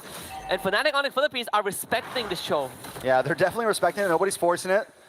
The diversion too, man. He hasn't been able to get a single good diversion off Super Friends because every time he goes to a bush, BTK's ready. They're like, yeah, we knew you were going to go here. Yeah, we're ready for this. Yeah. But Fnatic Onyx looking for an angle around the backside. Fly Chicken knows he's there. Final slash on a Fly Chicken. Fly Chicken's a tanky boy, though. He's a thick boy. Kirk doesn't seem like it. Brought down to about half health. A lot of damage. Free shots coming from Zia. That's Fly Chicken. Zones him away and takes Brusco for a ride. Back to the homies. Zia finds another kill. When was the last time you've seen North America kind of putting up such a fight? We've seen glimpses of that in previous championships, but you're up against a super family that everyone touted as perfection, the embodiment of perfection. But BTK takes the 4th Lord of the game. And so far, in terms of objective, I gotta say, Trex, all 4 Lords have gone to the NA's powerhouse. Yeah, and look, I mean, once again, Suyo at the top side, pushing that ball. I think BTK is doing this right. It's like, listen, fine, do that. We got a Lord coming down mid. You're going to have to come back to base. You got 15 seconds on the clock for Brusco and 10 for Kirk. Without Brusco and Kirk, there's no way Fnatic Onyx Philippines can get any engaged off, but BTK, is this the end angle? They're going to attempt for it. Oh, Hoon with the penalty zone. They just got to lock the base. Can they do it? Shark able to get it. Zia goes down. A few more hits. BTK tie up the game. Hands up for the bloodthirsty Kings. North America on the map. The hope to qualify for knockouts is still alive. And can you believe it? Against literally the favorites to win the entire championship, and they have tied it up. Hope restored for sure. What a game, number 2, perfect macro. But this MOBA threat continues to be a dominant threat on the playing field. Let's hear what the panelists have to say about this equalizer from BTK. And we have got ourselves a series as BTK forces game number 3 no other way for this to go. And of course, with Captain America getting MOBA Fred and Fly Chicken getting another EXP laner that can straight up just disrupt what the opposing team wants to do, they force it into game 3. This is amazing, man. You know, when you have these advancement matches, it's got to go 3 games. Like, you don't want it to be a sweep, obviously, either way. And this is, like you mentioned, Redmar, this is a team going against the favorite right now, the tournament favorite. Yeah. And they just went and got a great victory that they well deserved. And so I'm really interested in what's going to happen ahead of them.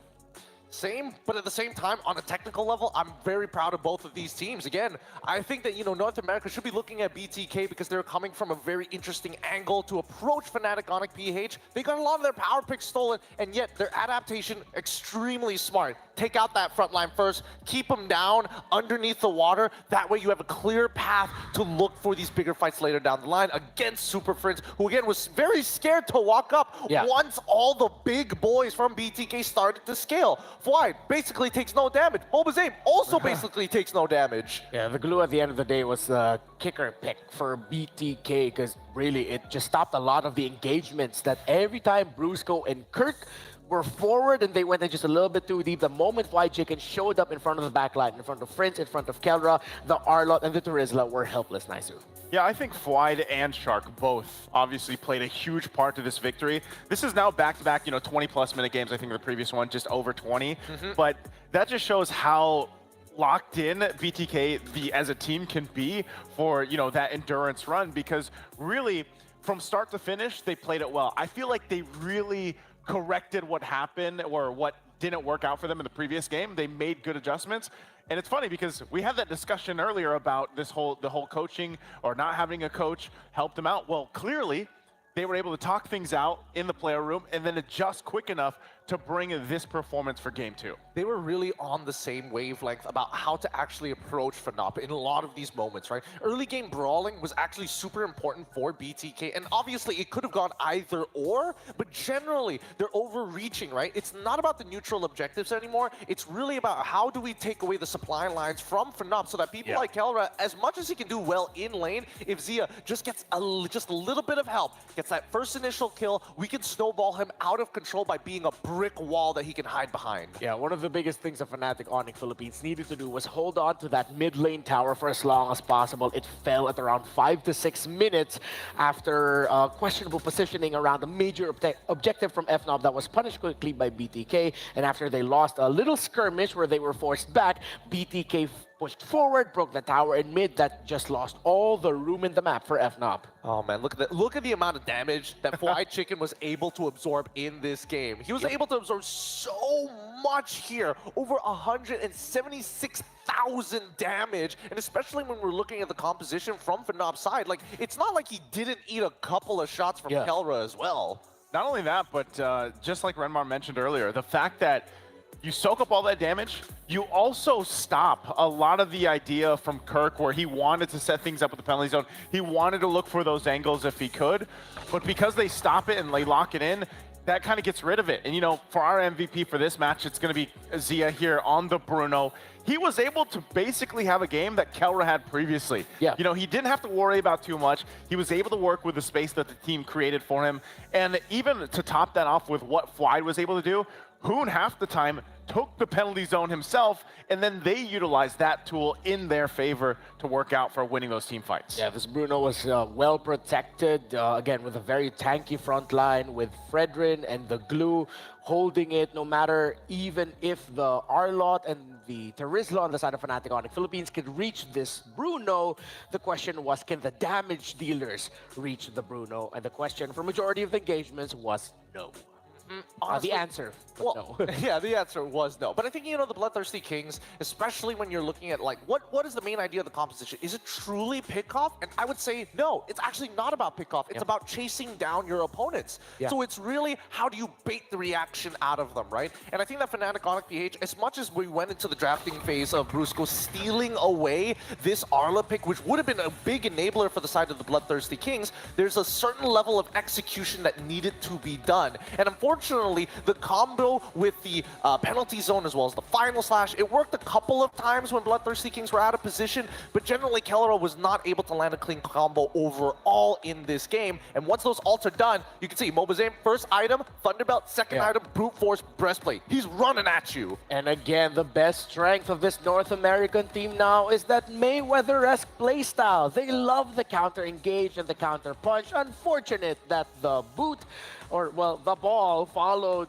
the low E all the way back. The basic attack already got locked in. And speaking of the Louis Yi, man, I'm actually surprised because this is one of the few games where we see, I guess, Super Prince not have that successful usage of the Louis Yi or the diversions. I mean, really, there wasn't any standout diversions like we've even seen from other teams that really changed the course of some of these team fights and the overall structure of the game.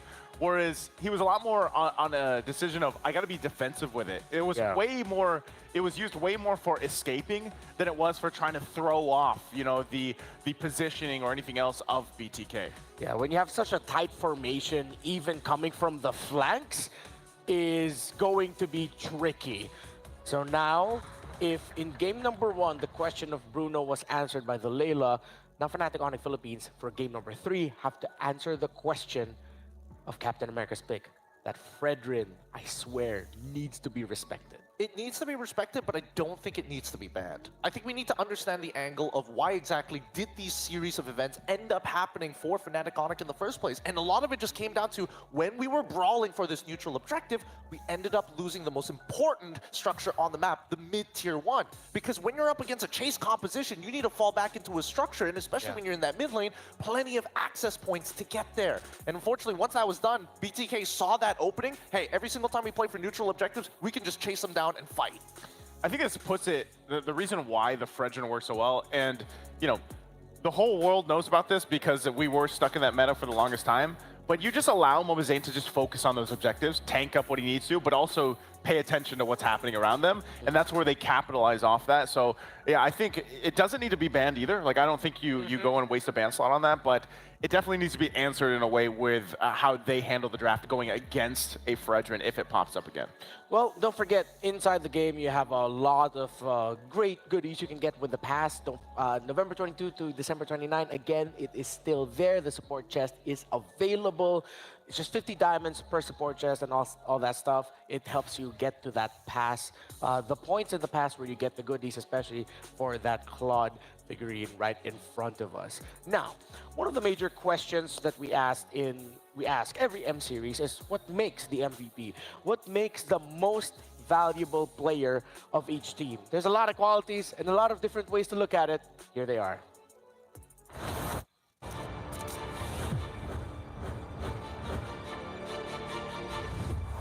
No matter the game or the series, every game has an MVP. But what makes one? Let's look into how an MVP is being selected. Statistics, player metrics, and hard data are the baseline for assessment. Data points like KDA, damage, kill participation, and hero pool paint a player's performance. But this data isn't everything. The dive and the Numenor Blast is already quicker to make short work before Mace. He's still by more than enough time. Here it comes the Death Sonata as well. Auto attack. Wait a minute. Auto attack. He's Player impact is also a key factor, taking in game actions and decisions that may not reflect on paper, but true plays that win the game. See the future. No way! Naomi finds a hook out of nothing again! It does not make sense! Even if it's just with a single play. Are they going to initiate? No, the fallback by the implosion is going to be able to find 3, make it 4! Oh my goodness! And other times, it is about performing at a godly level. That just might be a full wipeout, that's it! Homeboys now make a beeline through the mid lane. Sunset Lover, he's all by himself here. Homeboys getting ready to push it in. They got it. They got it. They got it. Oh! Sunset flickered for it, and he dies the bottom time! He does it, it takes a TV! And other times, it's about being completely dominated.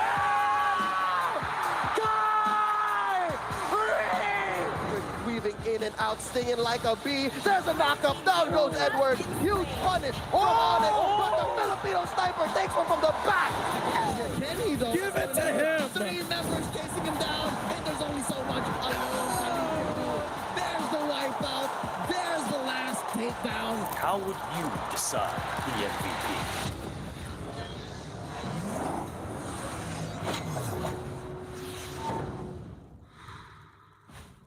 So let's go off onto that question. It was nice looking down memory lane again. Some of the best plays in M Series history, and it was nice to be reminded some of them. Or for the first time, that was the first time I actually got to really acknowledge that play that 4Maze did as that Ruby. So Gideon, what makes an MVP for you? I mean, you know, having casted every one of those games. No, I'm kidding. You were there for a lot of them. I witnessed all of them in person. It's pretty crazy because when you look at it and think about the most valuable player, yes, the statistics are extremely important, but it's what he brings to the table. What changed that game in that singular moment? And obviously, the one that really stands out for me is whether that play turned it around for the whole team. Yeah, because there's amazing, you know, plays that happen time and time again. But that's the point that Gideon just made.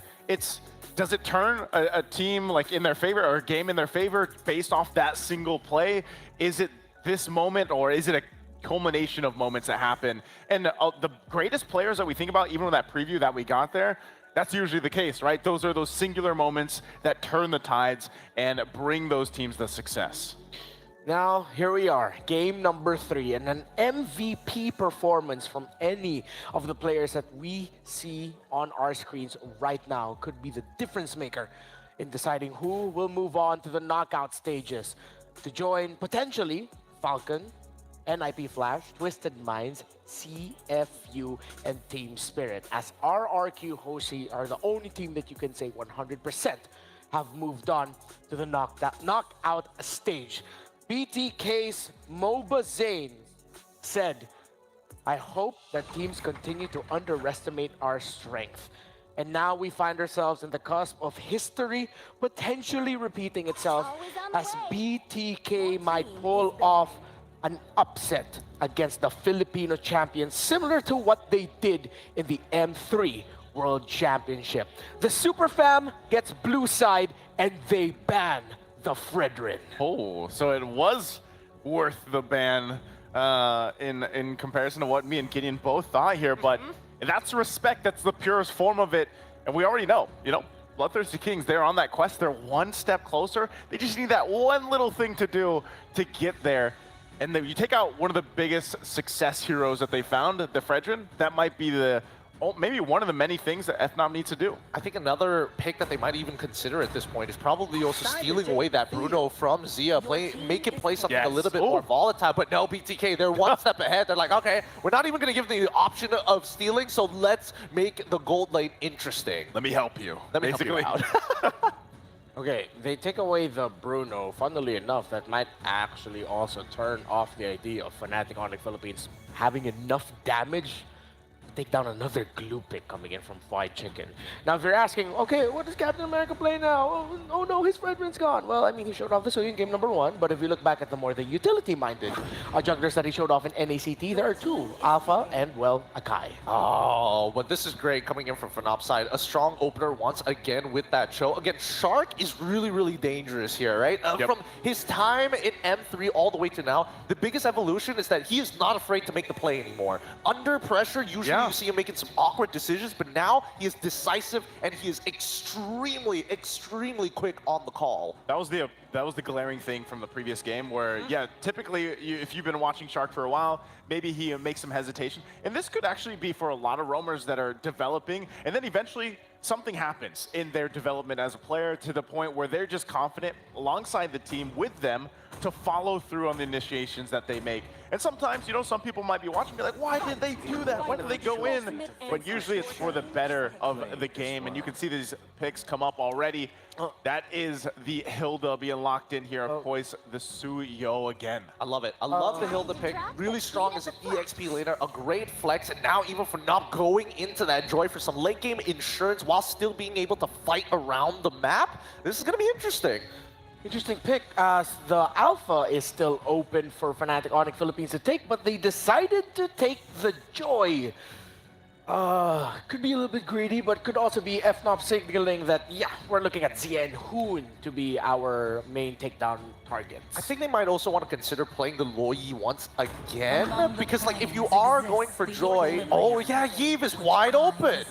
Yep, they take away one of Hoon's picks. Valentina is still up on the board alongside with his Aurora. If they want to be a little bit more protective, they can go Vexana as well.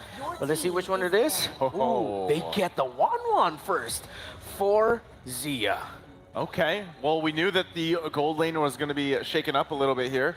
The 1-1, so knowing Kelro, what are we expecting him to go with? Because yeah, some of those bans might still be choking down the gold lane if possible, but what do you want to play into this because of the fact that you have a 1-1 across from you? Well, initially, I was hoping that, Bruno was probably going to get led through. Beatrix is probably the next thing that probably comes to mind, considering that they already have a Cho as well as an RWM, so it only makes sense, right? But on the contrary, we've seen a couple of ways of teams to deal specifically against the Wanwan is Granger. And I'm not sure whether or not, like, it's a pretty high-risk gold laner, because I don't think anybody has really cracked down on the emblem set as well as the build for Granger to make it work. Yeah, also, Granger's been getting hella kills in M6 wildcard, M6 Swiss, but not getting hella wins. Yeah, he's doing hella damage. He was going like 16 kills, 2 deaths, 14 assists, L.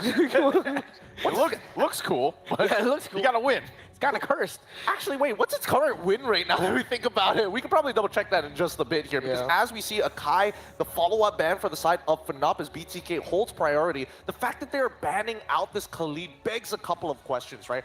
Are they genuinely worried about, hey, looking for pressure and maybe attacking that backline? Because with the Wanwan, you need to have a little bit of trust in your gold laner to say, all right, I'm going to take care of one engagement tool, not all of the engagement tools. Yeah. Oh, they decided to take away the Blood. I mean, it is a Kelra signature, but I feel like there are better damage options that you can go for, honestly. Unless they want to play Valentina and steal the RWM, and technically IMU and Claude is the natural answer to the RWM. To be fair, yeah, that could be a possibility. He could play the Harith here. Team is picking. With that, I mean, another pick that Kelra likes to go, and you could play that into the Zaman Force combination with the real world manipulation. But then is that too much magic damage at this point? Like, their damage distribution is heavily towards magic side, so at this point, unless you're like, a bunch of you go for like Genius Wand to kind of help out, then I don't see that happening. There's a hella good pick here by BTK. First 4 picks actually really good.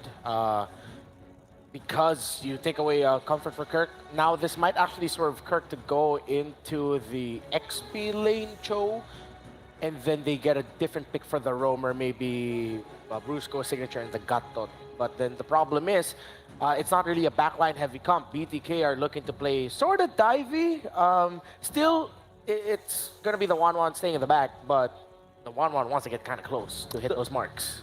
I'm curious to know, does Kirk play Benedetta? If he has, it's been very rarely that he does. Not in the last season, no. Yeah, there's the Gatakacha. Iritho? Team is picking. Yeah, Iritho. Yep. I mean, it's a classic way to deal with the Wanwan to beat her in lane. She walks up, roar, arrows, you've lost the trade. Load, no armor, and I'm done. It's shredding. I think this is going to be interesting for BTK because now they have to utilize information and guarantee they land some permanent damage on Fnop, whether it be in structures or stealing jungle farm. But those are their only 2 things that can realistically grab. All right, BTK now goes a little bit more aggressive. They could take it, and honestly, hard to see who'll win this game number 3. Thank you, panelists. The fans of North America and Philippines all clenching their backside holds right now because this is the final game in this best of 3, and only one team will emerge victorious is NA gonna lock in that slot, or will Fnatic Onyx Philippines fulfill that destiny? There's only one way to find out. Trax, how you feeling right now? I'm feeling good. I think everybody in the crowd right now is feeling good. I don't think any of us thought it would go this far. For all you here, Fnatic Onyx Philippines, give it up. And if you're here for BTK, show some love. We're jumping into the land of dawn. for game number 3 in the faded finals of this Swiss match. Who will take it all? Who will join the Kings of Kings in that knockout stage to place that logo right beside them on that board? Of course, Jungle Star, we got BTK, Mobile Zane on that purple buff first. So again, parallel jungling, they're both going to end up on where the gold laners are. Heavy poke on that mid side, that's what you got to contend with if you are up against a Yeeth. But top side as well, this Irithel into 1-1 is going to pose a bit of a problem for Zia, because Kara can just always perform that drive-by, always stretch your armor, outranges you. Zia already used his Inspire. And Fnatic Onyx Philippines already going for this. Send our EXP laner up to the top side. Let Joy farm a bit. It's definitely interesting. Fnatic Onyx Philippines know they want to maybe play this aggressive. Know that last time they lost because they lost out on that mid. So this time they're taking control of the river. They're taking control of the mid lane. And you get the taunt mid side. Hunu is going to take a lot of punishment. You're dealing with a Hilda that likes to move around a lot. Well, Kirkcho solves that problem, right? You get double roamer, essentially, and you can also match the tempo of this Hilda. And a Hilda that doesn't get to move around freely without interference is a Hilda neuter in that early game.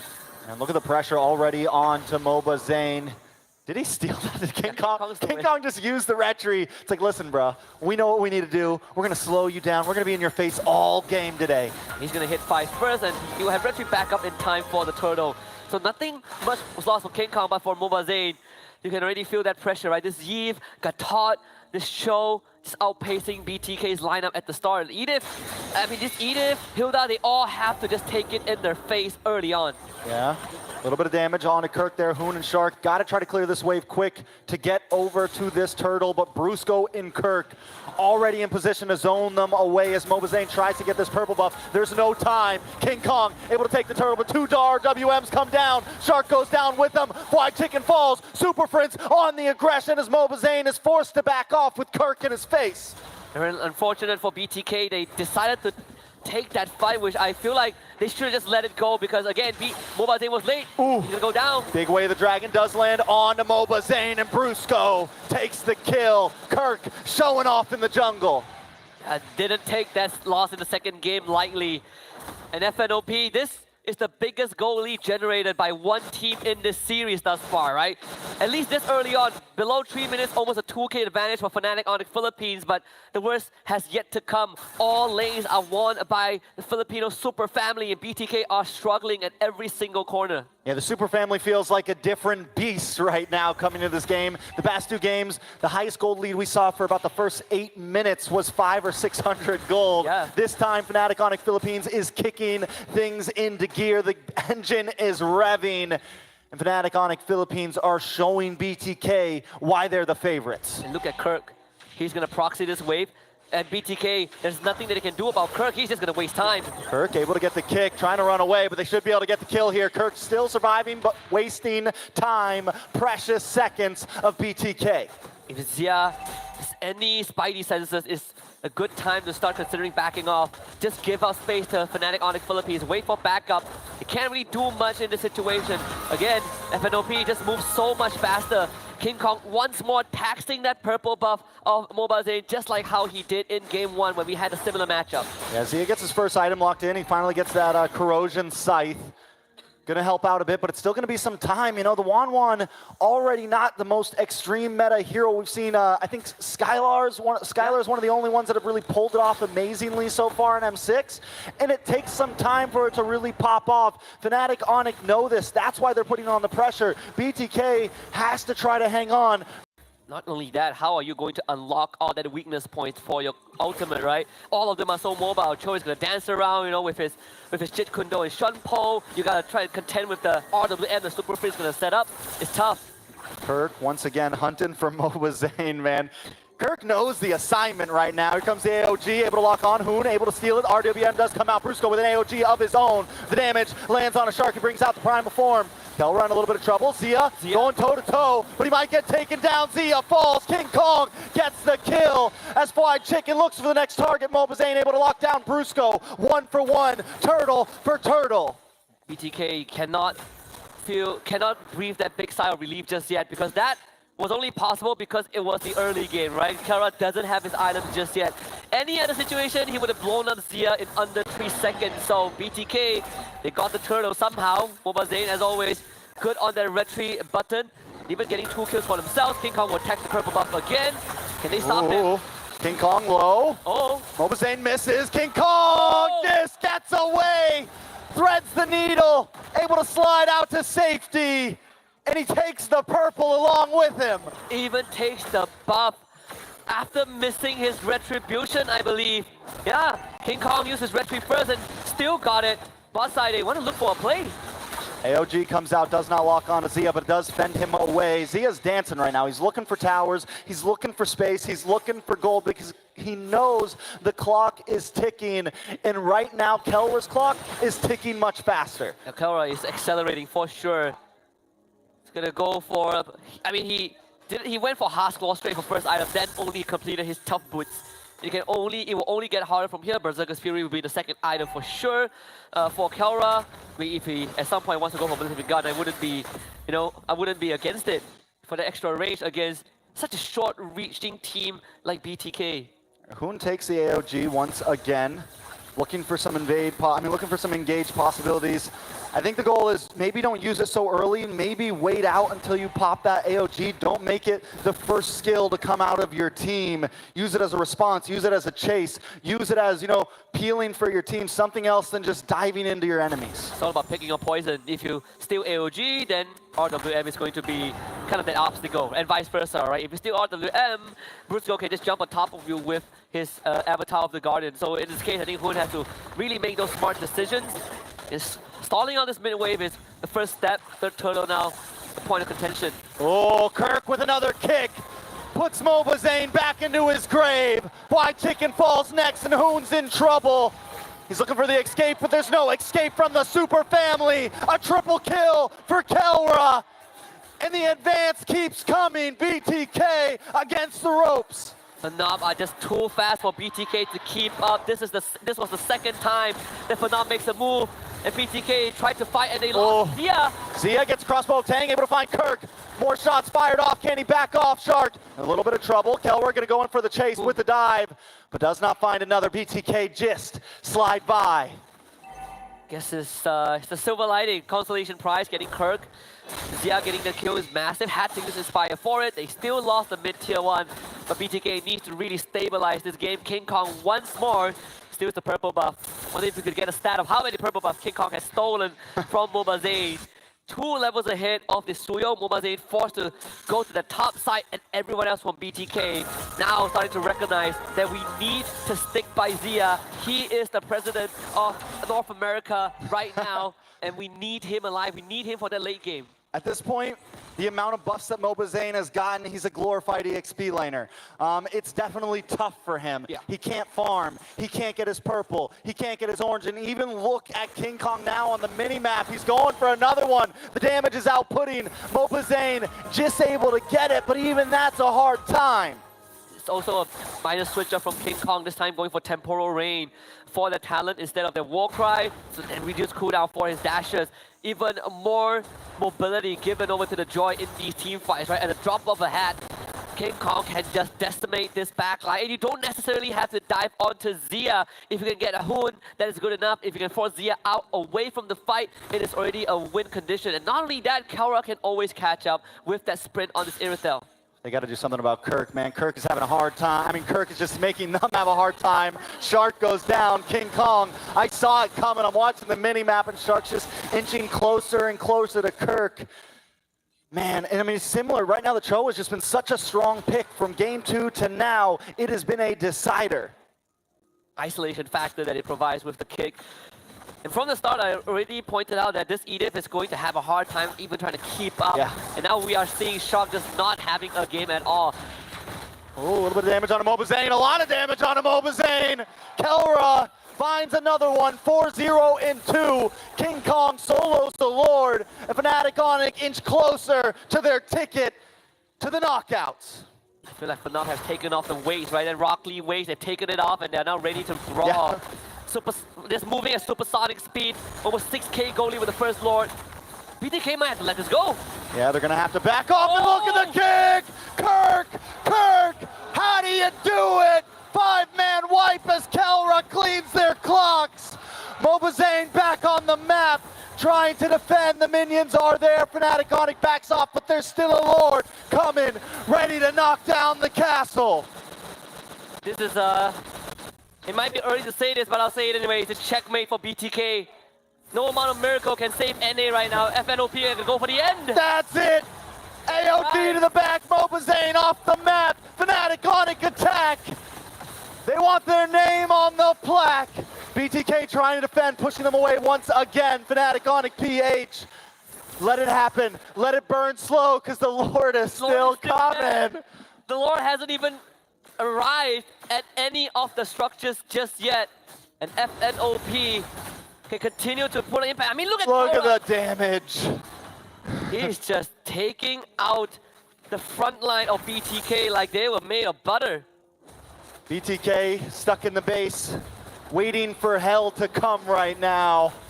Fnatic Onyx PH has brought Armageddon along with them. Kelra 7-0-4. We're 11 minutes in. I'm wondering if he's maxed out. And look at the damage. Deleted. Gone. Taken out. Another one on the chopping block. BTK in shambles. Shark deleted. Zia falls. Kelra looking for the maniac. Looking for the savage. Couldn't quite get it, but Fnatic Onyx Philippines are going to take this tower. In the Philippines, there are no kings. Just the super family. Pure domination as they let this play out in a celebratory fashion. Fnatic Onyx Philippines will be your second team to join the Kings of Kings in the knockout stage. 2-1 over the Bloodthirsty Kings, as NA will have to take a seat in that 2-1 bracket. And this is truly Fnop unleashed in that third game. We thought that game 1 and 2 were close, but in this game number 3, it wasn't even remotely a contest. They took off the weights, like you said. The Rock Lee weights are off. They were moving at high speed. They brought the aggression to BTK in the early game, and they took it. They just ran with it. Congratulations to Fnatic Onyx Philippines. We're going to toss it back to the panel to talk about this game. I mean, it is December, Thanksgiving's over, bring out the lechon, it's Christmas time, as the Filipinos will move forward to the knockout stages. Thunderstruck was BTK. That was a clean ending. It was crazy. Honestly, it was crazy with such a lead, and honestly, I gotta give it, if Brusco doesn't get MVP by the end of this, I'm gonna be upset.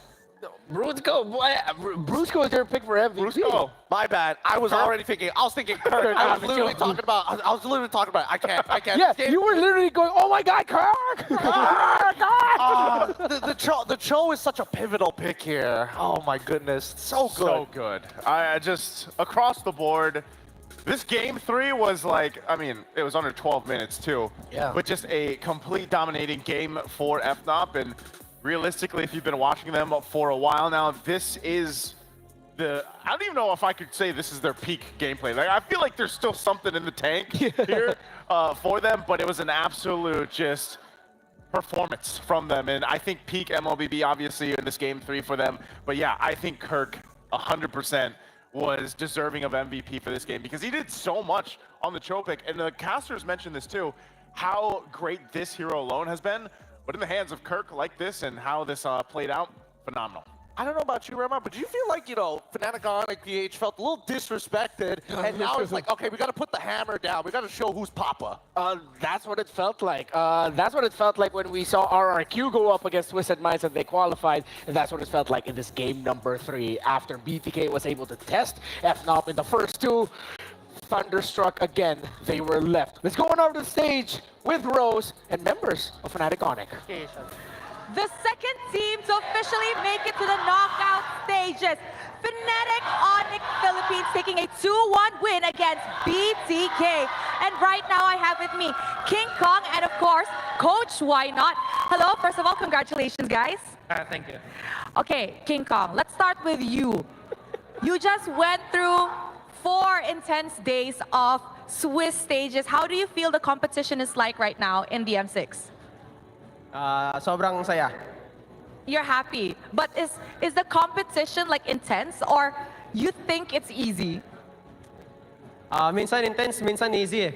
Sometimes intense, sometimes easy. Maybe you can dive deeper into that. When is it intense? When is it easy? MOBA Zane intense. Oh, okay, okay.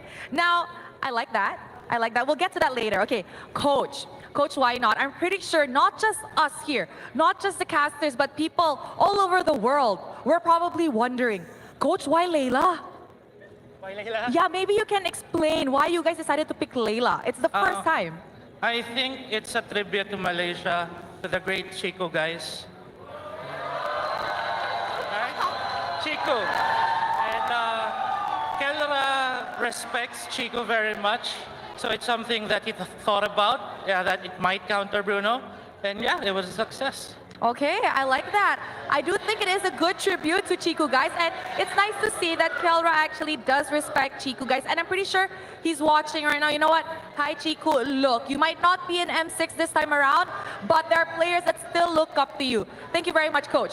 Okay, King Kong, back to MOBA Zane. In a video earlier, there was a video we saw. You said you wanted to meet MOBA Zane. Now that you've met him, what do you think about his performance? Ang lakas niya mag-pred rin, kaso pred rin lang.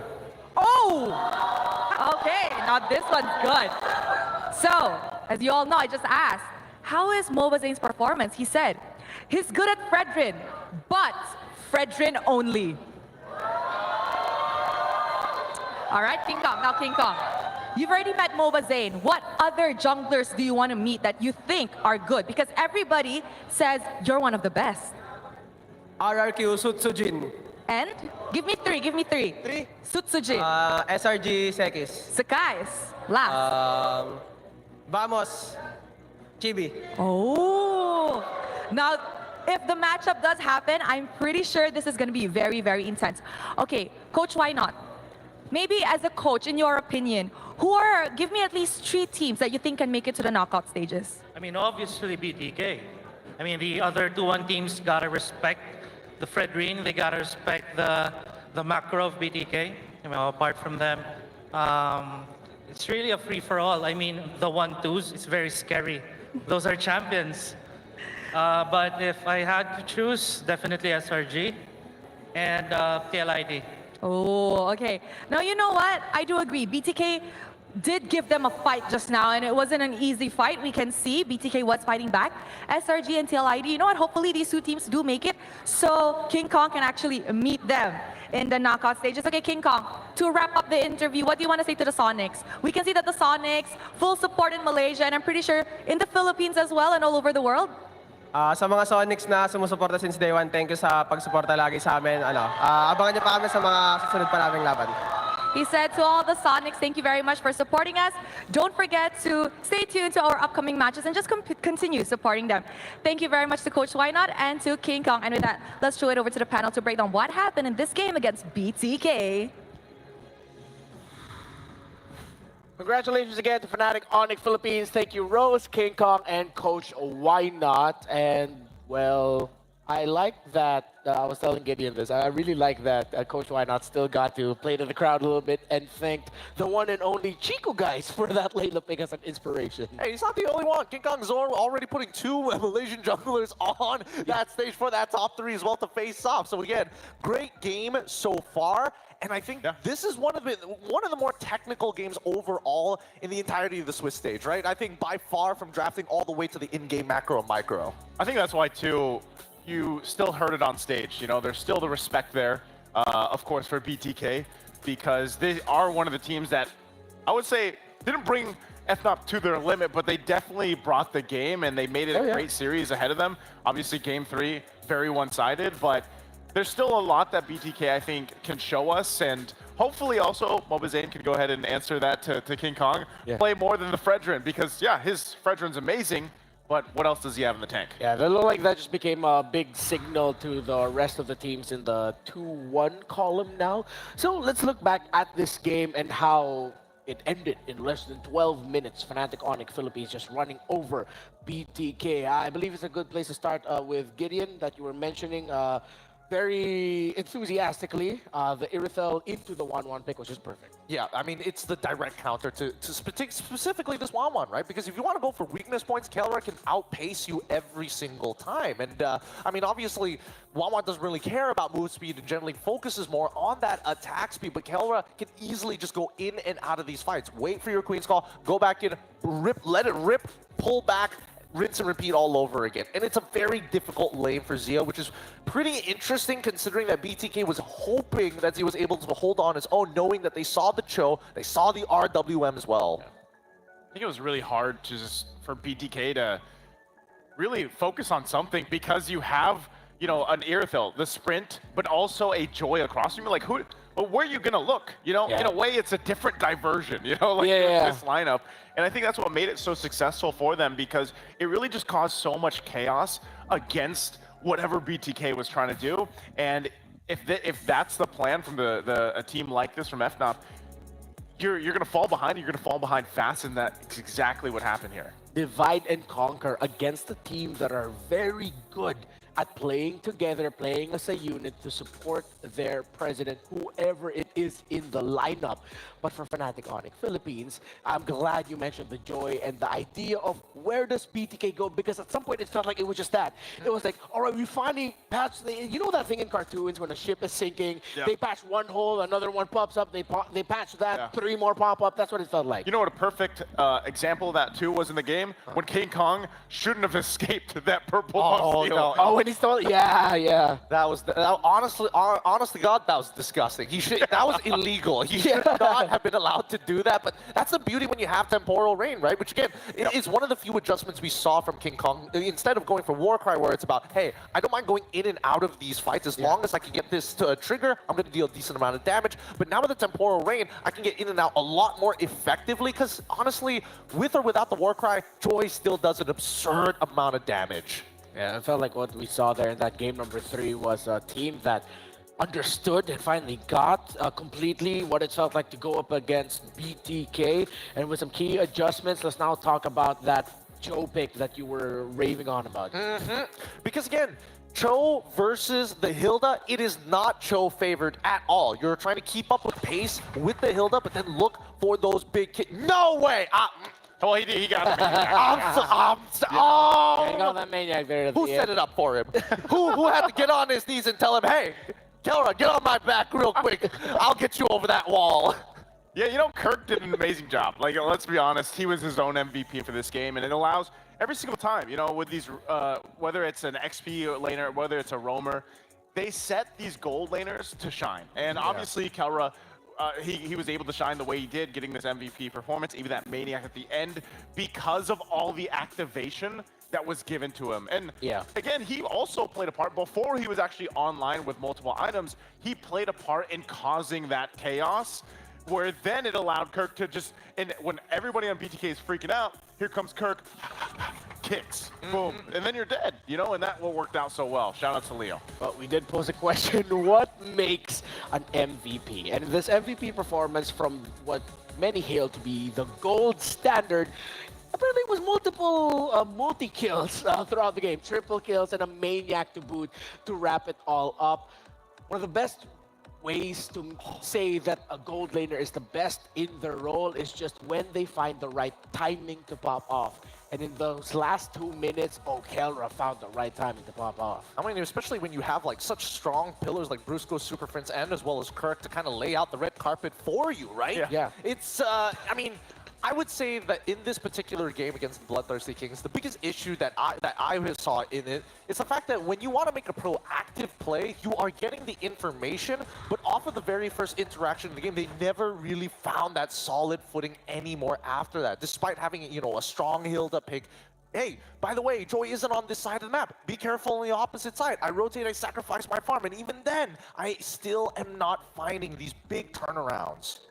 Yeah, I think overall it was just a situation where BTK, they had too many problems to solve, like because of this lineup that Fnop brought to the table. And I could see where some of the, you know, some of the stuff they drafted, they brought to the table, even with the Hilda, it should have worked in theory. But when you fall behind so fast with this kind of lineup, and we saw them again, it was a point where sometimes it wasn't even just Fnop, you know, collapsing down after a kick from Kirk. it was just raw power even. And that's what we saw even from the numbers. And that played a huge part in allowing Fnop to just dominate that game 3. Yeah, it just went like cross-map control up the wazoo. Like, literally everywhere was just controlled. But that last series that we saw wasn't the only one filled with great moments. Here are the top 5 plays of the day all throughout round 3 of the Swiss stages. Let's see what this first one is. And it's earlier in the day, Aurora and Ofenar. Oh, which one is this one, actually?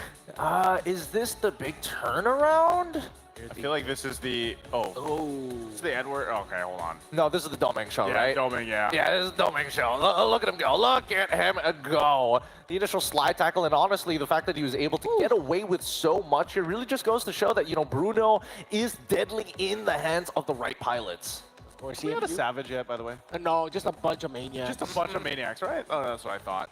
I mean, this play obviously amazing too. This is, you know, unfortunate because this Hellcurt playing a part, but look at the damage. It was great to see this too. Oh, just look at Sing. I mean, honestly, the fact that Sing got away with so much in this game and really made that impact to last, great stuff. But then Team Spirit versus Team Liquid ID, this is one hell of a match. Oh, again, the Beleric of Sawa, the godfather of EECA, and Hiko showing off just why he's so darn good right now in this M6.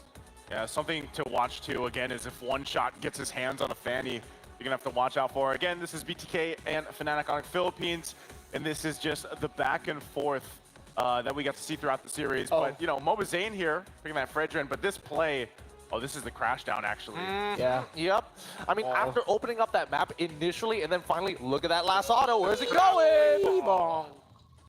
Poor guy, poor guy. Oh, a second one coming out from Fnatic on a PH and Bloodthirsty Kings. Also, 2 to close out the top 5 plays of the day, presented to us by Kid Nia. It's, that's the one that made Gideon go, "Wah, Kurdak!" that was the play there. Great stuff. I mean, I feel like there was so many actually top plays today that could have happened, but great to see those 5. And I think it's a showcase of really just how good all the teams are obviously playing at this point in M6 already. Personally, for me, I think that when we are looking at not only the meta and what the top level MLBB is right now, there's a huge diversity of heroes, but the most important thing to me is the skill expression from some of the best players around the world. You know exactly what they are doing, and you know exactly how they are feeling when they're showing off.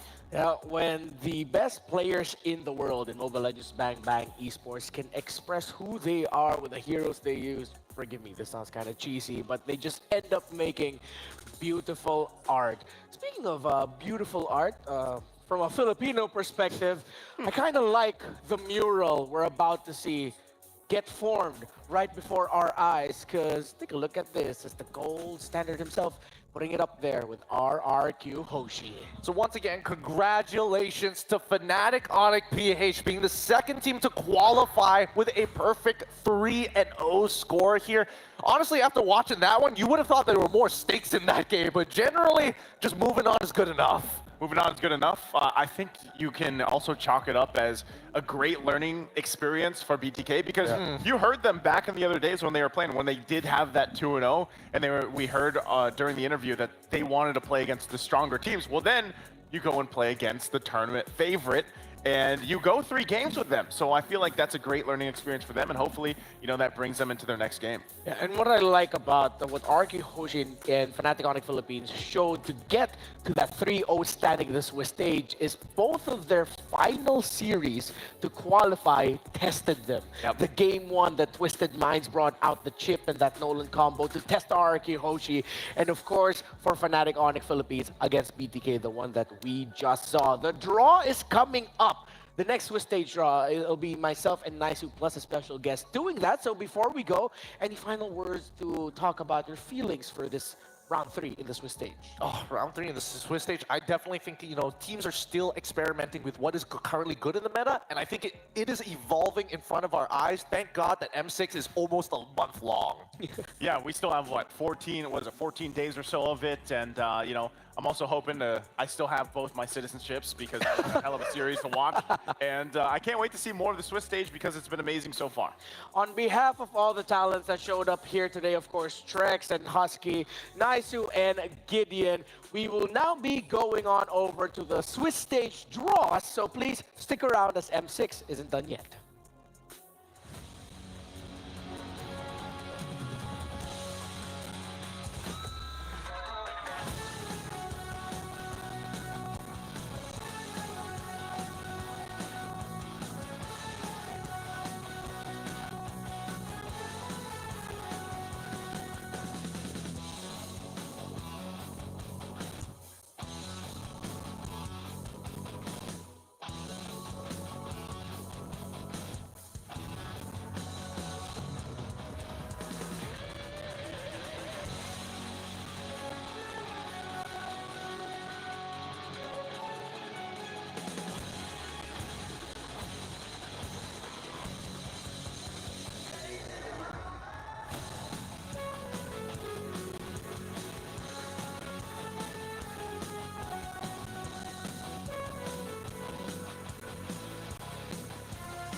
fight for ultimate glory starts now.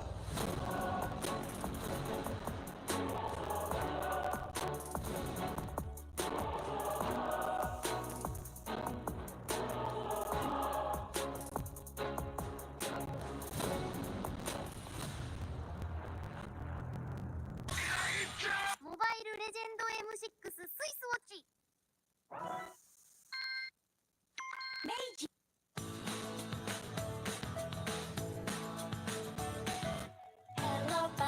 Hello panda, semua suka biskuitnya.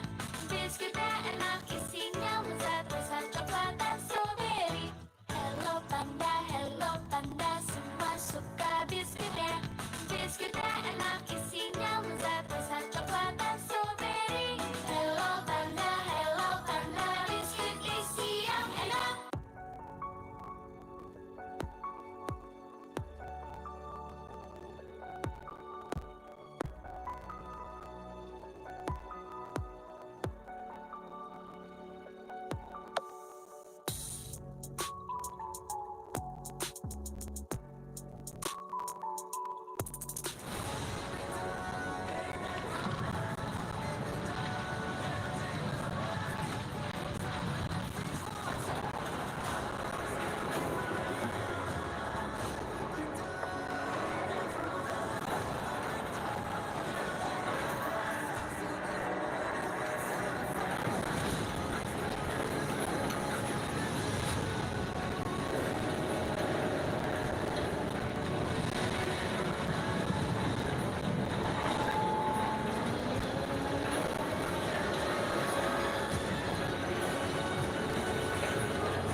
And ladies and gentlemen, welcome to the group draw here. I am Naisu, joined with Renmar.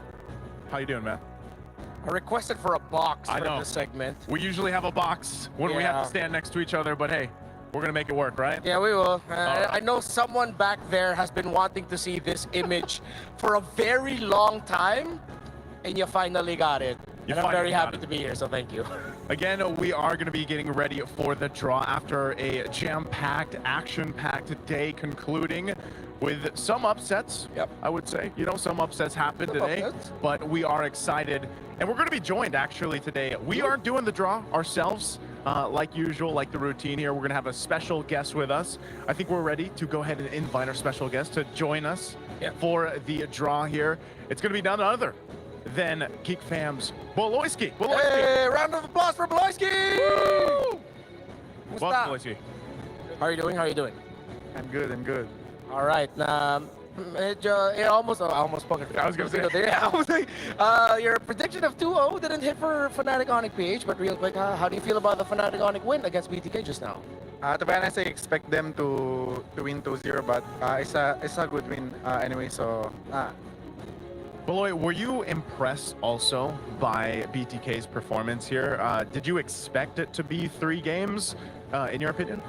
In my opinion, no. I kinda underestimate them, but they really have a good team fight, so... next time they will face other strong team, I will not be surprised if they can give a good match or even win. Okay, there we go. I think part of it too is like we heard from King Kong and Coach Why Not, the Fredrin seems to be an answer so far, but we are going to go ahead and get ready for the draw. That's what everybody is waiting for. It is time for that. Just to let you everybody know watching this again, the matches here are going to be correct, but you guys have to wait till we post the scheduling for the matches. So to start things off, Boloy, we are going to start with the 2-1 teams. All right, so every team in here 2-1 currently, and we will go ahead and fill out the bracket. So Boloy, go ahead and it's up to you, man. You know, you get to feel the heat here. Of course, last time we had a draw too, it was great to have Boston Gaming, and now first draw. Yep, first draw for 2-1. It's CFU Gaming, the Sharks of Cambodia. CFU Gaming, first ones to go up there towards the top. Again, an amazing performance earlier today. Yeah. An upset, I would say, for some people, you know? Yeah. And I'll hold it. Can I hold it? I've never held one. you want to... Ooh. That's called responsibility. Yeah, that's it. I'm good. I'm good. All right, Baloyski. Again, this will not be the opponent of CFU Gaming. They will go into the left side of the bracket. So not facing CFU will be Falcon Esports. So they're going to be going under CFU Gaming in that side of that bracket. Interesting, man. I mean, both teams being drawn here that did defeat Malaysian teams, you know? Falcon taking that 1-0 against SRG earlier on. So for the next one... Go for it. You know, CFU Gaming and Falcon Esports was a match that would be a favorite match of mine if ever it came up, but no. Oh, wow. Twisted Minds. Remember the team that took one game away from RQ Hoshi before they made it there via their chip pick? They've been so good so well as well. Twisted Minds doing really good things. Now we get to find out who the opponents are going to be, Boloy. This is where the pressure, you know, it starts to build. First opponent for CFU Gaming.